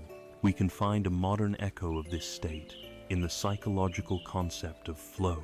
A person is in a state of flow when they are completely absorbed in an activity, whether it is playing a piece of music, climbing a mountain, writing a story, or even washing the dishes with total attention. In these moments, the chattering, self-conscious part of the mind goes quiet. The sense of a separate self, the me who is doing the activity, seems to dissolve. There is only the music, only the mountain, only the words flowing onto the page. There is a feeling of effortless action, of moving in harmony with the present moment. These flow states are secular glimpses of the freedom of the unattached mind. They are what it feels like when the mind stops abiding in the story of me and my performance, and instead flows freely with the river of life itself. The path of practice is about learning to bring this quality of flow, this non-abiding awareness, into more and more moments of our lives. We do this by seeing through the illusion of the solid self, by letting go of our need to control every outcome, and by bringing a wholehearted, mindful attention to whatever is right in front of us. We begin to find our joy not in arriving at a destination, but in the graceful dance of the journey itself. The unattached mind is the mind of the master surfer. They have studied the ocean, they understand its power, and they do not try to fight it. They do not try to stop the waves. When a great wave of karma rises, they do not panic. With skill, balance, and a deep, intuitive wisdom, they turn their board, paddle with joyful effort, and ride the powerful energy of the wave with grace and even exhilaration. The wave of success, the wave of failure, the wave of love, the wave of loss, they are all ridden with this same fearless, fluid skill. This is the ultimate expression of freedom on the path. It is a mind that has found its true home in homelessness, its ultimate stability in the heart of the flow. This is a beautiful, inspiring, and perhaps distant-seeming ideal. But how do we live this way amidst the reality of our daily lives, filled with traffic jams, stressful jobs, and demanding families? How do we take this profound understanding of emptiness and non-attachment off the pristine meditation cushion and apply it in the messy, chaotic marketplace of human existence? The answer lies in realizing that every single moment, no matter how ordinary or mundane, is a sacred opportunity for practice. The answer is to discover the sublime art of meditation in action. We have journeyed far on this inner path. We have explored the nature of our mind, our emotions, and even the fabric of reality itself. We have arrived at a beautiful and liberating understanding of emptiness and the unattached mind, a vision of what it means to live in the graceful flow of existence. But for many of us, a gap remains. There is the world of the meditation cushion, a world where we can, for a time, find peace, clarity, and a sense of flow. And then there is the other world, the world of traffic jams, deadlines, difficult family members, and the relentless demands of modern life. These can feel like two separate universes, and the peace we cultivate in one seems to instantly evaporate the moment we step into the other. The final, and perhaps most crucial phase of our journey is about dissolving this separation. It is about taking the entire teaching off the cushion and weaving it into the very texture of our daily lives. This is the practice of meditation in action. It is the art of learning that the world is not an obstacle to our practice. The world is our practice. The goal is not to escape the noisy marketplace to find a quiet monastery. It is to find the monastery in the very heart of the marketplace. The central shift is to reframe our entire perspective. The difficult boss, the crying child, the long line at the grocery store, the political news that makes our blood boil, these are no longer annoyances that disrupt our peace. They are our new Zen masters. They are our new meditation bells, calling us back to the present moment. They are the friction that polishes the mirror of our mind.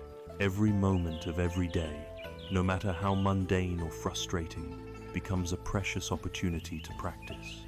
The journey begins the instant you wake up. What is the very first action of your day? For many, it is to reach for the phone, to immediately flood the mind with the anxieties, comparisons, and agitations of the outside world. Here is the first opportunity for meditation in action.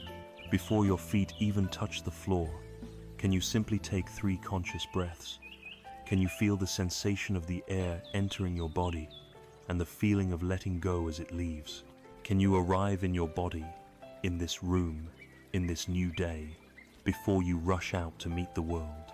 As you brush your teeth, can you feel the sensation of the bristles on your gums, the taste of the paste, rather than already planning your first meeting? As you take your first sip of coffee or tea, can you experience it fully, its warmth, its aroma, its taste for just that one sip before your mind rushes ahead?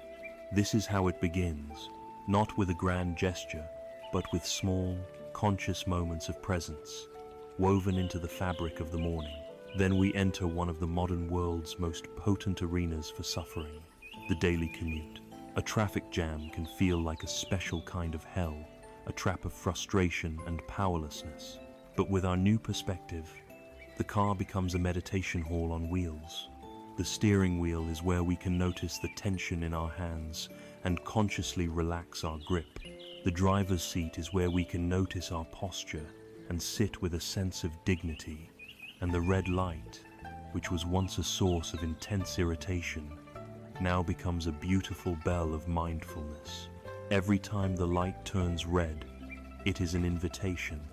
It is the universe saying, pause, come back to your breath, release the tension in your shoulders, notice the state of your mind. It is a gift of a 30-second meditation retreat. And the other drivers, the ones who cut us off or drive too slowly, instead of seeing them as adversaries, we can practice compassion. We can look at the other car and think, that person is also just trying to get somewhere. They have their own stresses, their own struggles. May they be safe. May they be free from their agitation. In this way, a journey that was once a source of stress and anger becomes a rich and transformative practice of patience, mindfulness, and loving kindness. We arrive at the workplace, another environment ripe with opportunities. The constant pinging of emails, the pressure of deadlines, the complexities of office politics. This is the advanced monastery. Here, we can practice the mindful pause. Before you hit send on a reactive, angry email, can you pause? Can you take one full breath and then reread your words through the lens of right speech? Is it true? Is it kind? Is it necessary? When a colleague is speaking to you in a meeting, can you practice the art of deep listening? This is one of the most profound gifts we can offer another human being. Instead of listening with the primary intention of formulating your own reply, of defending your position, or of waiting for them to finish so you can make your point, can you listen simply to understand? Can you offer them the full, undivided attention of your presence, listening not just to their words, but to the feelings and needs behind their words? This single practice can dissolve conflict and build relationships of incredible trust and depth. And what of lunch? Instead of eating distractedly at our desk while scrolling through news feeds, we can practice mindful eating. For just 10 minutes, we can put everything else away. We can look at our food, noticing its colors and shapes. We can smell its aroma. We can take a single bite and chew it slowly, 30 or 40 times, experiencing the explosion of tastes and textures. We can reflect with gratitude on the vast web of interbeing that brought this simple meal to us. The sun, the rain, the earth, the farmer who toiled in the fields, the truck driver, the grocery store worker, the person who prepared the meal. A mundane lunch break is transformed into a profound meditation on interconnectedness and gratitude. There is a story of a young student who complains to his Zen master, saying, "Master, I cannot find peace here. The monastery is too close to the marketplace. I can hear the shouting of the vendors and the rattling of the carts. It is impossible to meditate with all this noise." The master listened patiently and then replied, "My son, the noise of the marketplace is not the true disturbance. The true disturbance is the marketplace in your own mind. When you can find peace in the midst of your own inner noise, the outer noise will no longer bother you. This is the essential insight of meditation in action. The external world will always be noisy, unpredictable, and imperfect. We cannot wait for the world to become peaceful before we allow ourselves to be peaceful. The practice is not about changing the world, it is about changing our relationship to it.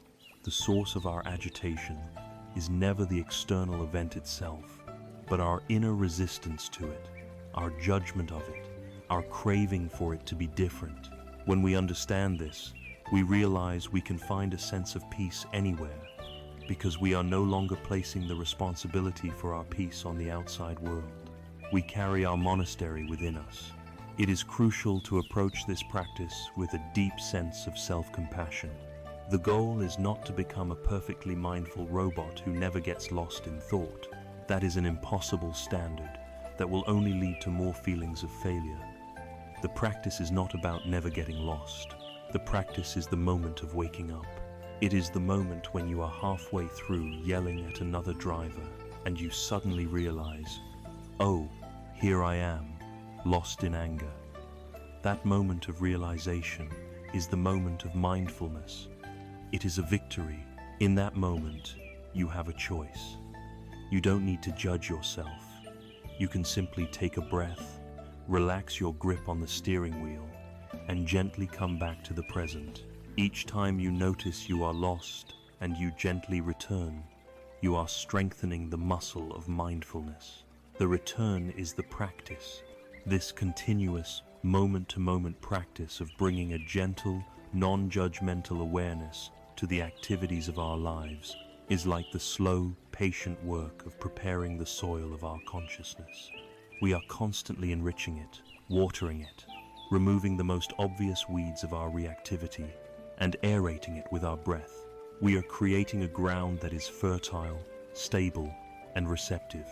And what happens when a plot of earth has been tended with such loving care over a long period of time? Under the right conditions of sunlight and rain, something unexpected can happen. A seed that has been lying dormant deep within the soil can suddenly, and with great force burst through the surface and blossom into a beautiful flower. So it is with the mind. This steady, patient, and often unremarkable practice of meditation in action is the indispensable groundwork for the sudden, deep, and transformative flashes of insight, the moments of clear seeing that the Zen tradition calls kensho or satori. It is the preparation for a direct glimpse into our own true nature. We have walked the path of meditation in action, learning to find our monastery in the midst of the marketplace. We have practiced bringing a gentle, moment-to-moment awareness to the fabric of our ordinary livestow, our breathing, our walking, our eating, our listening. This patient, steady, and often unremarkable practice is like the slow, deep work of tending a garden. We are not trying to force a flower to bloom. We are simply, day after day, preparing the soil, removing the weeds, and providing the water of our attention. We are creating the conditions for something beautiful and natural to emerge in its own time. This brings us to a topic that is often surrounded by myth and mystery: the moments of sudden insight, the flashes of deep seeing that the Zen tradition calls kensho or satori. These are the moments when, after long and patient cultivation, a flower unexpectedly bursts into bloom. It is absolutely essential to approach this topic with the right understanding. In the West, we have often romanticized the idea of enlightenment. We imagine it as a single, explosive, superhuman event after which a person becomes a perfect, serene master who is forever free from all human foibles. This is a fantasy, and a harmful one at that. The first and most important thing to understand about these awakening experiences is that they are not a goal to be hunted down. The desperate, ego-driven striving for enlightenment is, paradoxically, the single greatest obstacle to it.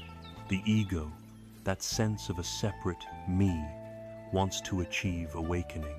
It wants to capture it, to possess it, to add it to its collection of accomplishments. But awakening is the very dissolution of this grasping, separate self. The ego cannot achieve its own death. Therefore, the more we chase after a grand experience, the more we reinforce the very entity that obscures it. The great masters of the past did not attain awakening by sitting on their cushions and trying to have a flashy experience. They attained it by letting go of all goals and simply giving themselves over completely to the practice at hand, to the breath, to the koan, to the simple act of sweeping the temple courtyard. The breakthrough is not a reward for effort. It is a natural consequence of letting go. So what are these experiences? The Japanese term kensho is often used to describe the initial glimpse into one's true nature. Ken means seeing, and sho means nature or essence. It is the first crack in the eggshell of our ordinary, ego-bound reality. It is a direct, undeniable, and often very sudden seeing through of the illusion of the separate self. A satori experience is often spoken of as a deeper, more stable, and more fully integrated awakening. But we need not get lost in terminology. It is better to think of awakening not as a single event, but as a spectrum, a series of glimpses that can deepen and stabilize over a lifetime of practice. What these glimpses have in common is a radical shift in perception. It is not about learning a new idea. It is about seeing the world from a completely different operating system. It is the direct, non-conceptual realization of the truths we have been discussing intellectually, the truth of anatta, not self, and sunyata, emptiness. In a moment of kensho, you don't think I am interconnected with everything. You are the direct, felt experience of that interconnection. The boundary between the observer and the observed, between inside and outside, between self and universe, collapses. It is often described as feeling like you have finally woken up from a dream you didn't know you were in, or like a heavy burden you didn't even realize you were carrying has suddenly been lifted.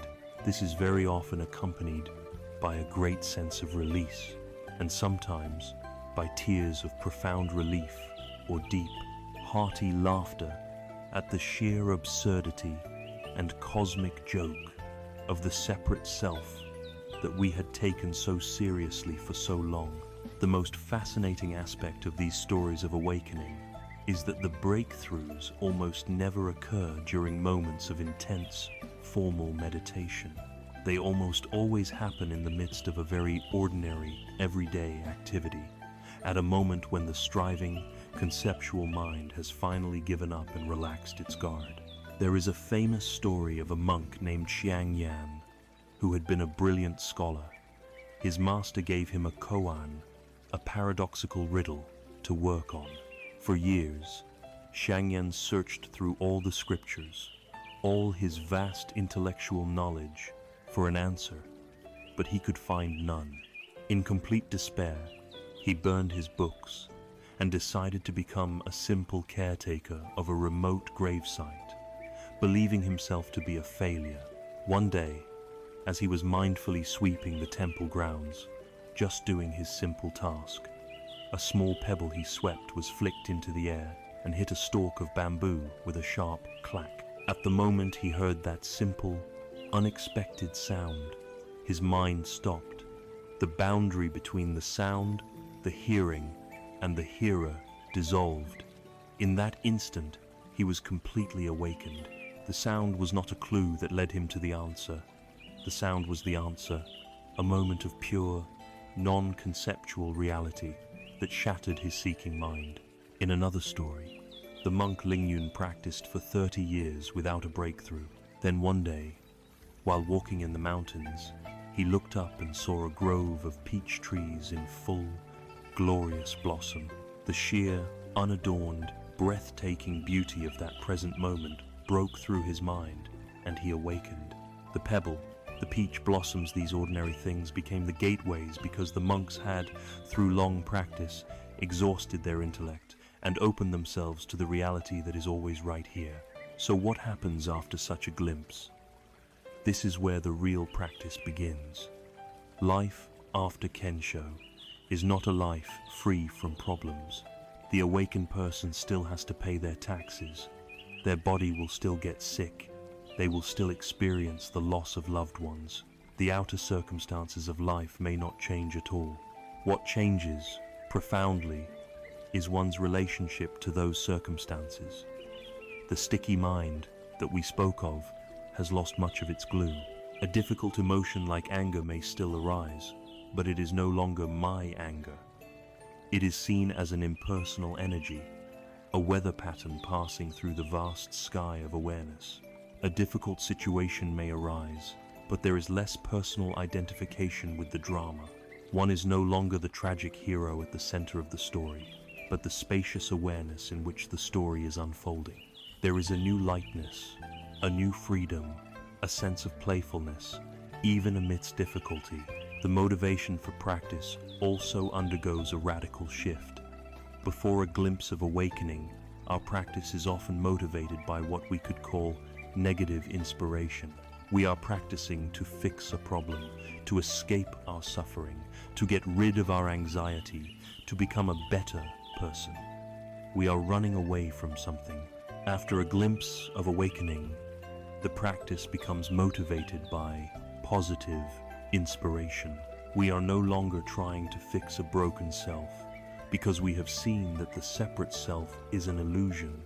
Instead, the practice becomes a joyful expression of the freedom we have tasted. We practice not to get somewhere, but to deepen and stabilize the insight we have realized.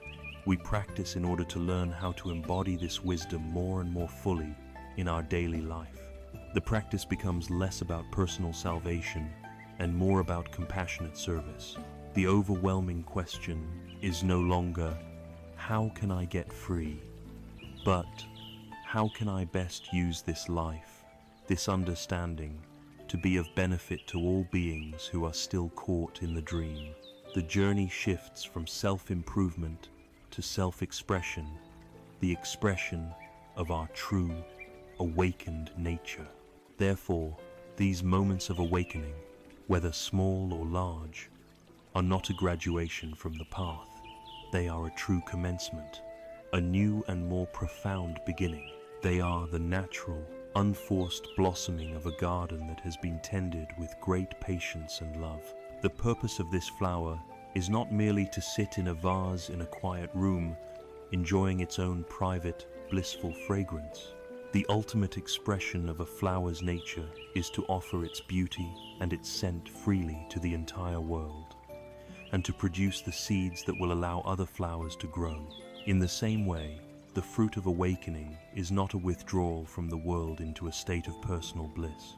The ultimate expression of a truly awakened heart is a life lived with profound wisdom and boundless compassion, a life that turns back toward the world with an unshakable commitment to helping others wake up from their own suffering. This raises the final question: what does this kind of life actually look like, day to day? What are the characteristics of living an awakened life, not in a remote mountain cave, but here, in the midst of our complex and challenging world? There is a famous Zen saying, "Before enlightenment, chop wood, carry water. After enlightenment, chop wood, carry water."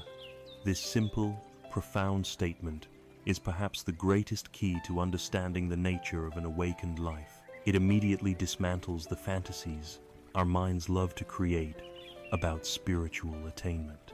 We imagine that upon awakening, a person is whisked away to some other dimension of bliss, that they float a few inches off the ground, that they are forever free from the mundane tasks and messy realities of human existence. The truth is far more grounded, far more integrated, and far more beautiful. The outer form of one's life may not change at all. The wood still needs to be chopped. The water still needs to be carried. The bills must be paid. The children must be cared for. And the car will still get flat tires. The world does not magically transform into a perfect paradise. What has been transformed, utterly and irrevocably, is the one who is living it. The practice does not lead to an escape from life, but to a total, fearless, and joyful immersion in it. This is the life of compassion in action. Let us first explore the inner world of such a person, their relationship with their own heart and mind. An awakened individual is not an emotionless stone. This is a critical misunderstanding. In fact, because their senses are so clear and their heart is so open, they may feel emotions with a vividness and intimacy that was previously unavailable to them. The difference is that they are no longer controlled or defined by these emotions. They have ceased to be the sticky mind that clings to every passing feeling. Their consciousness is like a vast, open sky, and emotions are simply weather patterns that arise, manifest, and pass away without staining the sky's essential nature. Anger may still arise, but it is a different kind of anger. It is not the toxic, ego-driven anger that comes from a personal insult or a frustrated desire. That kind of anger has no place to land, as the solid ego it seeks to defend has been seen through as an illusion. Instead, the anger that may arise is a clean, intelligent, and focused energy. It is a fierce compassion that rises in the face of injustice, cruelty, or oppression. It is the anger of a mother protecting her child, an energy that says, "This harm must stop." It is not poisoned by personal hatred or resentment, and as soon as its protective or corrective work is done, it dissolves without leaving a residue. Sadness and grief are also felt, perhaps even more deeply. When a loved one is lost, the awakened heart does not shut down. It breaks open. It experiences the pure, clean pain of loss as a direct testament to the depth of its love. But this grief is not compounded by the secondary layers of suffering that plague the unawakened mind. There is no self-pity, no story of "why me?" no bitter resentment against the universe. They can hold the immense sorrow of loss within a heart that is even more immense, allowing the grief to wash through them like a great wave, knowing that they are the ocean, not the wave. And joy, too, is experienced in a new way.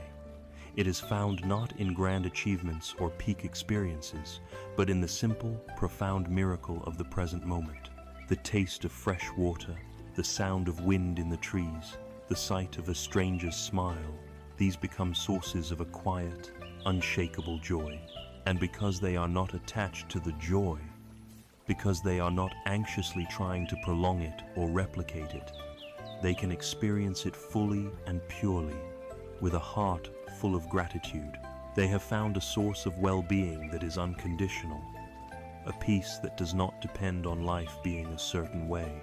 This inner transformation naturally expresses itself as a new way of being in the world.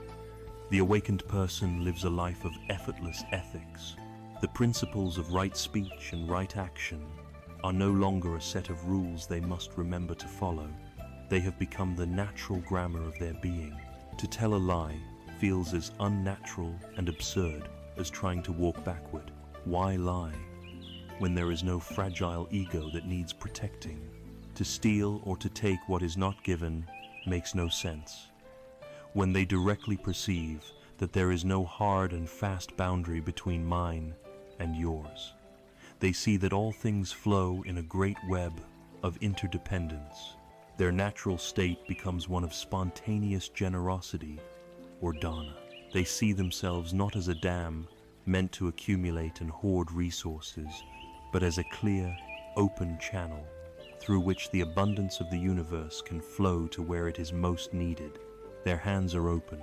Their way of relating to others is transformed, because they are no longer trapped in the constant, chattering monologue of their own ego, worrying about how they appear, planning what to say next, judging and comparing. They can offer the people they meet the rarest and most healing gift of all, their full, undivided, and loving presence.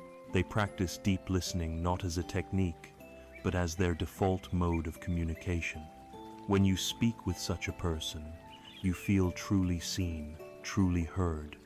Perhaps for the first time, they listen not to reply, but to understand, to connect with the being behind the words. This unconditional presence is the very embodiment of compassion in relationship.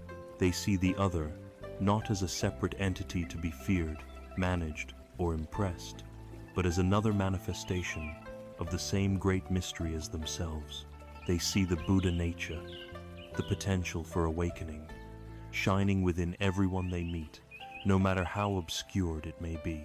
This way of being culminates in the great ideal of the Mahayana Buddhist tradition, the way of the Bodhisattva. The word Bodhisattva means, literally, an enlightenment being. It refers to one who has cultivated their wisdom and compassion to such a profound degree that they stand at the very threshold of final nirvana, the state of complete personal liberation and the cessation of all suffering. And yet, at this final gateway, they make a conscious and astonishing choice. They hear the cries of the world. They see the countless beings still lost in the dream of samsara, still caught in the cycles of pain and confusion. And out of a heart filled with an unbearable, great compassion, Maha Karunathe, choose to turn back.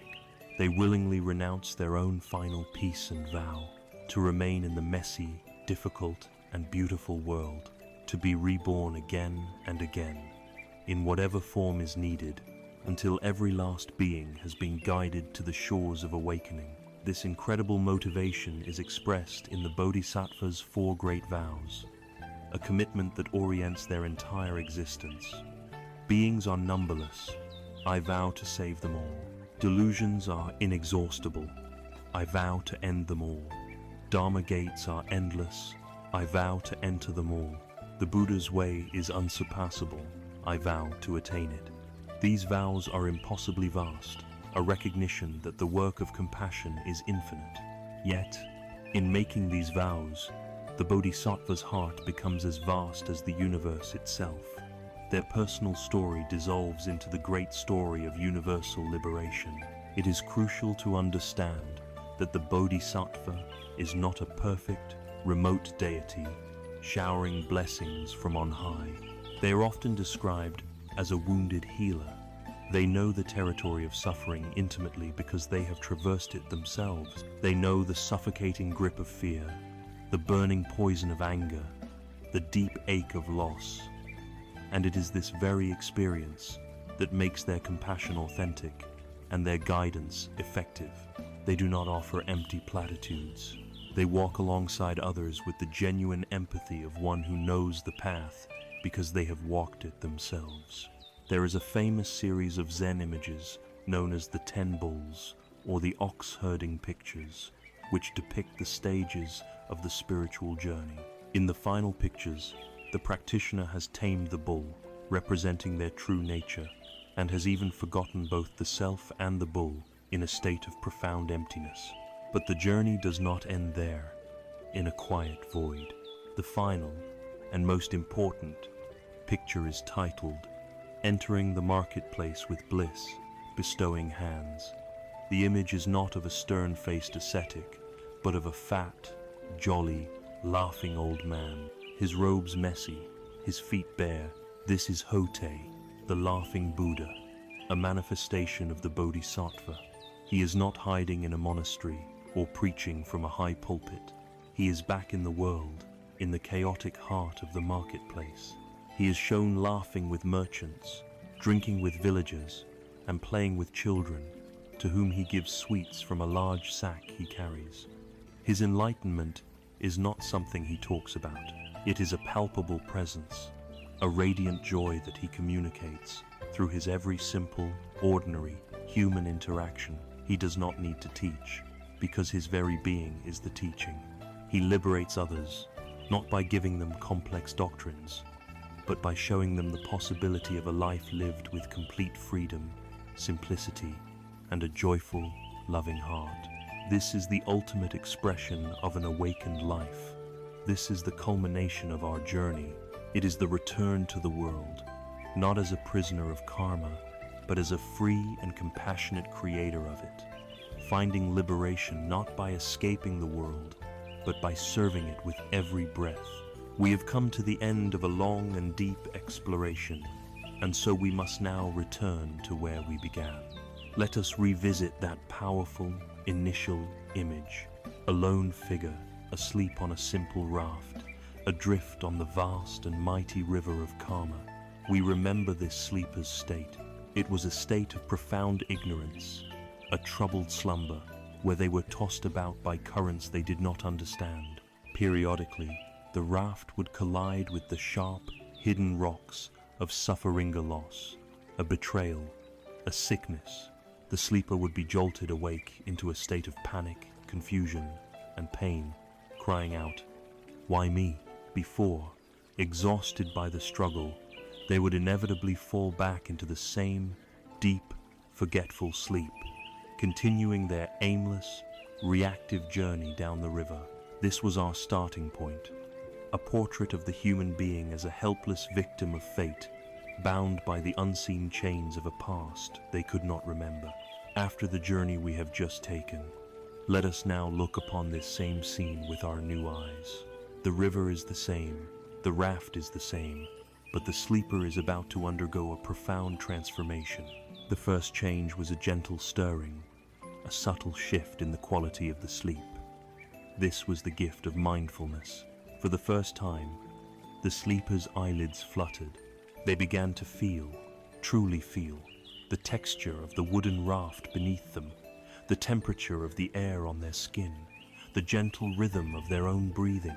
They were not fully awake, but they were no longer completely lost in the dream. Then came the great gift of the map, the Four Noble Truths. As the sleeper began to study this map, the river was no longer a terrifying, chaotic mystery. They began to understand its nature. They looked at the map and realized, the painful collisions with the rocks are dukkha, a fundamental reality of this journey. These collisions are caused not by a cruel fate, but by the river's powerful current, a current created by my own tanha, my own deep thirst and clinging. But look, the map shows that a safe and peaceful shore, Nirodha, actually exists, and it shows a clear path, the Magga, a way to navigate there. Hope was born. The sleeper was no longer a mere victim. They were becoming a student of the river. With this new hope and understanding, the student began the great work of the Eightfold Path. They were no longer content to drift. They began to build tools. With the wood of ethical conduct, right speech, action, and livelihood, they patched the holes in the raft, making it a stable and seaworthy vessel. With the balanced energy of right effort, they found the strength to start paddling, and with the practice of meditation, they learned to steady their mind, turning it into a powerful rudder. The journey was still difficult. The currents were still strong, but for the first time, there was a sense of purpose, of direction. The student was becoming a navigator, and then came the ultimate realization, the great turning point of the entire journey. Through the deep, clear seeing of anatta and sunyata, the navigator looked down at their own hands, at the wooden raft, and at the water of the river, and they had a stunning insight. They realized it was all made of the same substance. The raft was once a tree that drank the river's water. Their own body was sustained by that same water. The navigator, the raft, and the river were not separate things. They were one, single, interconnected, flowing process. In that moment, the dreamer finally and completely realized that they were dreaming. What happens when you are in the midst of a terrifying nightmare and you suddenly become lucid? Imagine you are being chased by a fearsome monster. Your heart is pounding. Your body is paralyzed with terror. The dream is utterly real and all-consuming. Then, a single, miraculous thought flashes in your mind. Wait a minute, this is a dream. What happens to the fear? In that instant, it vanishes. It evaporates completely. The monster may still stand before you. The scary landscape may still surround you, but your relationship to it has been fundamentally transformed. You are no longer its victim. You are free within the dream. You can now look at the monster with a kind of playful curiosity. You can walk right up to it and ask what it wants. You can change its shape, or change the landscape, or simply watch the rest of the dream unfold with a sense of wonder and amusement. This is a perfect analogy for the awakened mind living in the world of samsara. Life continues to present its monsters, sickness, old age, loss, conflict. Old karmic seeds, like dream scenes from the past, continue to ripen and appear. But because the awakened person knows the dreamlike, impermanent, and empty nature of all these phenomena, they are no longer terrified. They can meet life's greatest challenges with an open heart, a playful spirit, and a deep, unshakable peace. They are still in the dream, but the dream no longer has power over them. This brings us to our final, culminating metaphor. Imagine again the great river, but now see it as the ocean, with powerful, majestic waves. The unenlightened person is like a swimmer caught in the surf. They are tumbled and tossed, choked with salt water, struggling desperately just to keep their head above the surface. They are at the mercy of a power they cannot comprehend, and their experience is one of fear and struggle. The awakened one, however, is the master surfer. The surfer does not, and cannot, control the ocean. They would never try to stop a great wave. To do so would be foolish. Instead, the surfer has cultivated wisdom and skill. They have spent countless hours studying the ocean, learning to read its rhythms and respect its power. This is right view. They have built a strong, balanced, and agile body capable of responding to the moment. This is ethical conduct. They have a calm, one-pointed focus and an unshakable inner balance. This is meditation. The surfer waits patiently, resting on their board, at one with the water. And when the right great wave of karma approaches, they do not panic. With joyful effort, virya, they turn their board, paddle with perfect timing and rise up with the immense energy of the wave. They are not fighting the wave's power, they are dancing with it. They are in a state of perfect harmony with a force far greater than themselves. For the surfer, the great wave is not a threat. It is a source of exhilaration, beauty, and freedom. This is how the awakened being lives in the flow of karma. And this gives us the final, true meaning of our title, sleeping in awareness. It is no longer the troubled, ignorant sleep of the victim on the raft. It is the deep, profound, and peaceful rest of the master surfer, floating calmly on their board between sets of waves.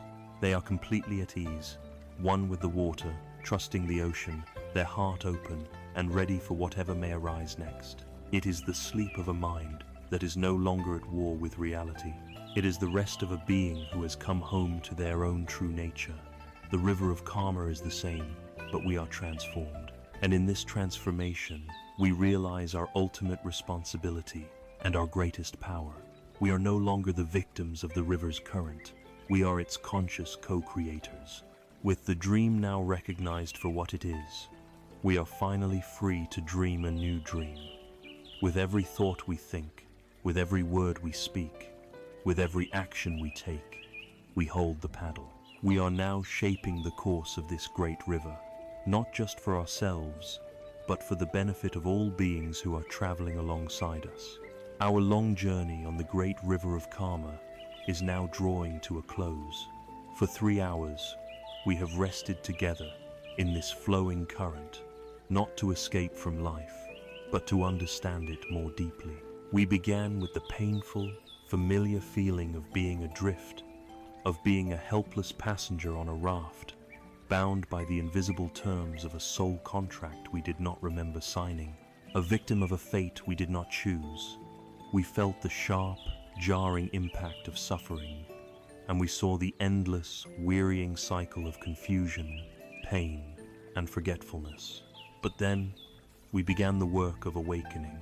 We lit the small, steady lamp of mindfulness, and with its light, we began to see.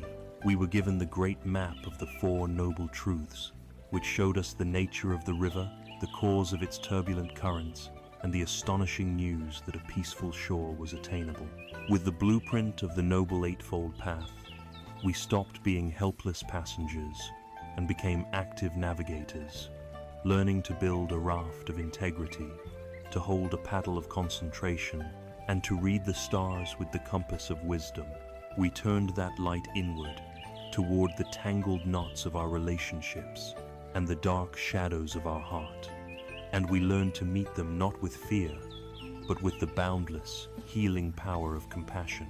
We looked, finally, into the very nature of the raft and the river itself, and in the liberating wisdom of emptiness, we realized they were one and the same, single, shimmering, interconnected dance. If this long journey has offered one essential, unforgettable truth, it is this: the peace you are seeking is not a destination.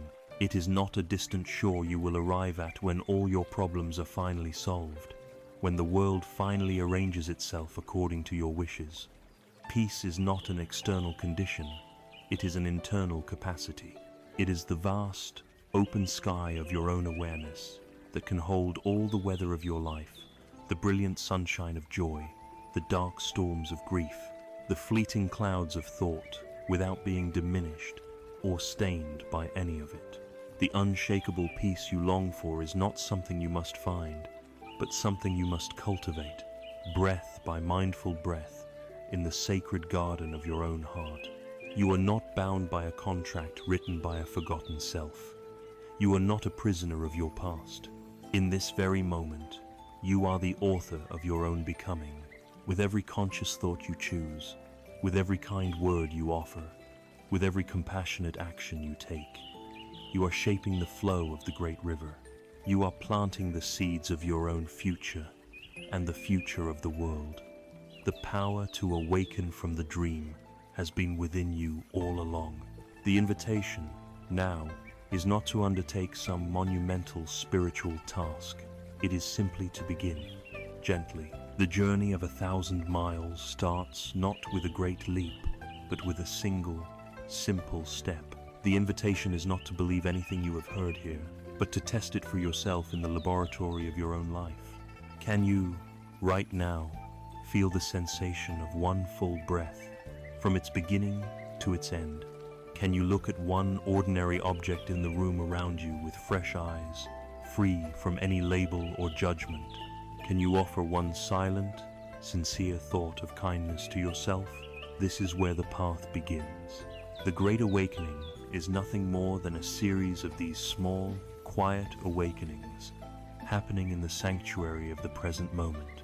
The vast, peaceful ocean you have been searching for, across all the lifetimes and all the struggles, has never been anywhere else.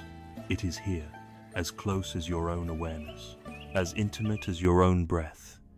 It is patiently waiting for you to come home.